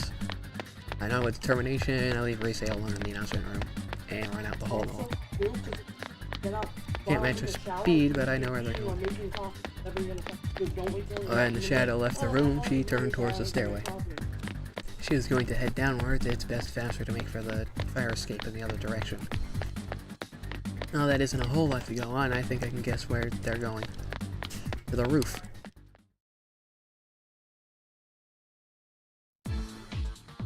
I'm on my way up the stairs. I see the door to the roof is open, just as I thought. But when I got there, I didn't see what I expected to. Oh. Yeah, it's the TV room. Forgot about that. Took my breath away. Looks like a studio, like that place.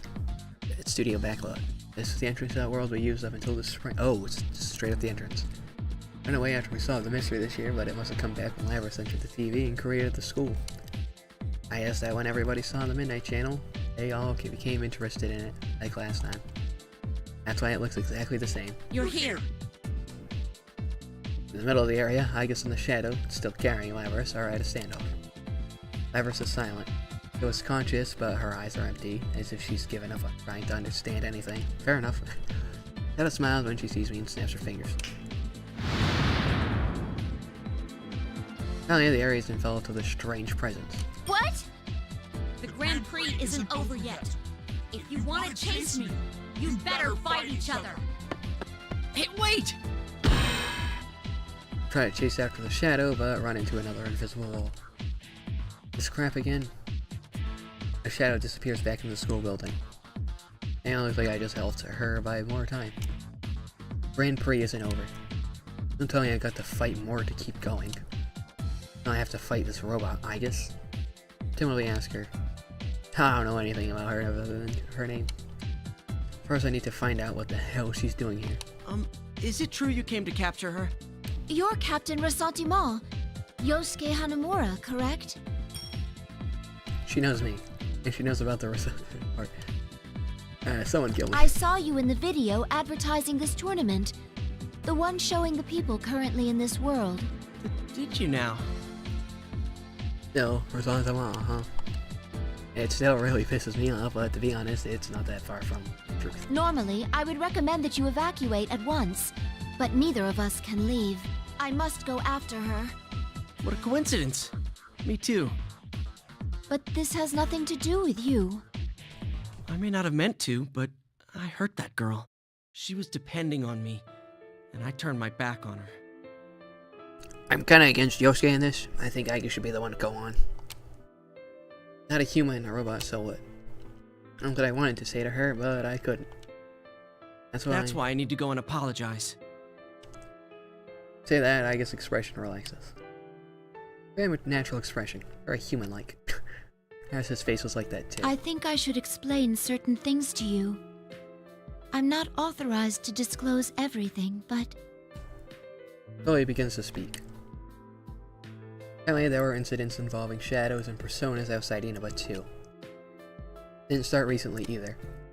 But they made an unofficial squad to deal with stuff like that, and Aegis belongs to that group. She's a weapon created solely to fight shadows. Was given a soul so that she can summon a persona, a method of dealing with shadows. President Labrys was a prototype, but she went AWOL. Holy crap. I mean, after last year, I'm ready for any kind of crazy story, but this still takes me by surprise. Of course, it's not all that hard to believe when one of the robot girls is standing right here in front of me. But still. There are shadows outside the TV too? We would never have realized that a television could lead to a space like this. Well, I'm surprised by what you just told me, so I guess we're even. Tried joking and smiling, but Aegis doesn't smile back. Looks straight at me. Eyes are filled with strength, so I can tell that she's measuring me up. Okay, fair enough. Gonna think of it, Labrys looked at me the same way when we first met. I was thinking, oh, come on. Hey, please tell me, what's going to happen to Labrys once you catch her? I cannot answer that. Aegis hesitates before answering. It's nothing bad. The creature group is completely different from what it was when they were, you know, experimenting on her. Hesitates before answering, she has to squeeze that out of her throat. Paula says more to me. Honestly, she'd probably just join them as a member. Just join C's. Or the Shadow Ops or whatever it's called now. If you have no other questions, then let us begin the battle. There isn't any time to spare. Please don't resist. I can knock you out painlessly if you comply. Yikes. Yikes. But hey, can't back down. Yes, yeah, I think you should. I got cocky so I won't get scared. Smile, I know that I can't just let her react. Are you really going to fight a living weapon like myself? I do not mean to boast, but your chances of success are low. I'm still a guy. And guys should help out crying girls, right? Okay, don't make this weird. For some reason this brings a smile to her face. And I had a thought. You're trying to scare me to keep me from getting into something dangerous? Yes, this is her way of trying to be kind to me. Well, if it is, it's not gonna work.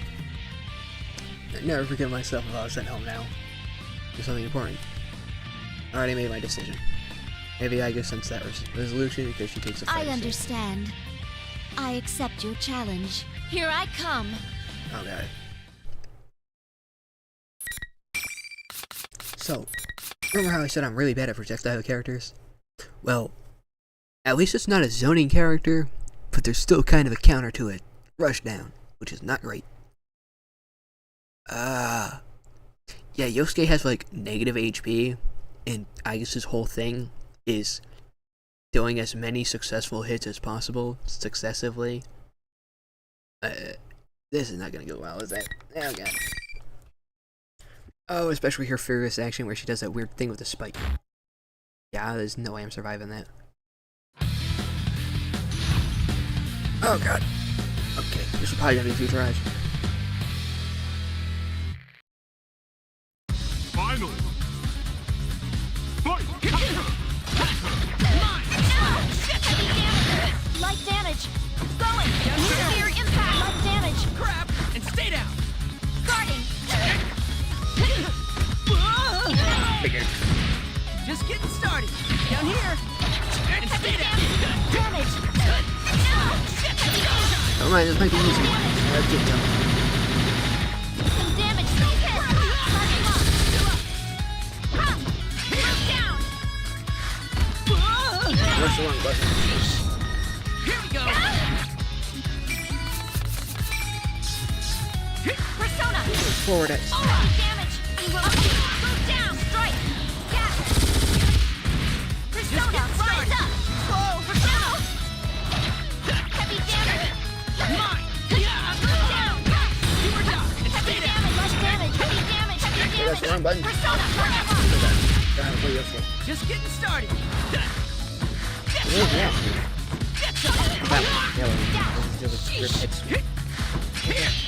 Is it down? No, it's down line?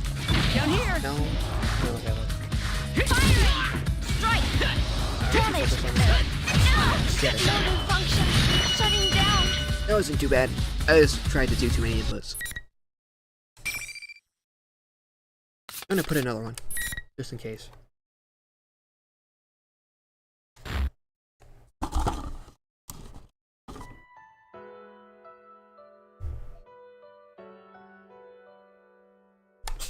I'll end it here. So we beat Labrys, his story. Now we're on Yosuke. I'm finishing Yosuke.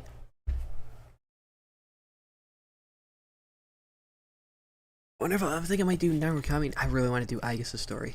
I really want to do Aigis' story.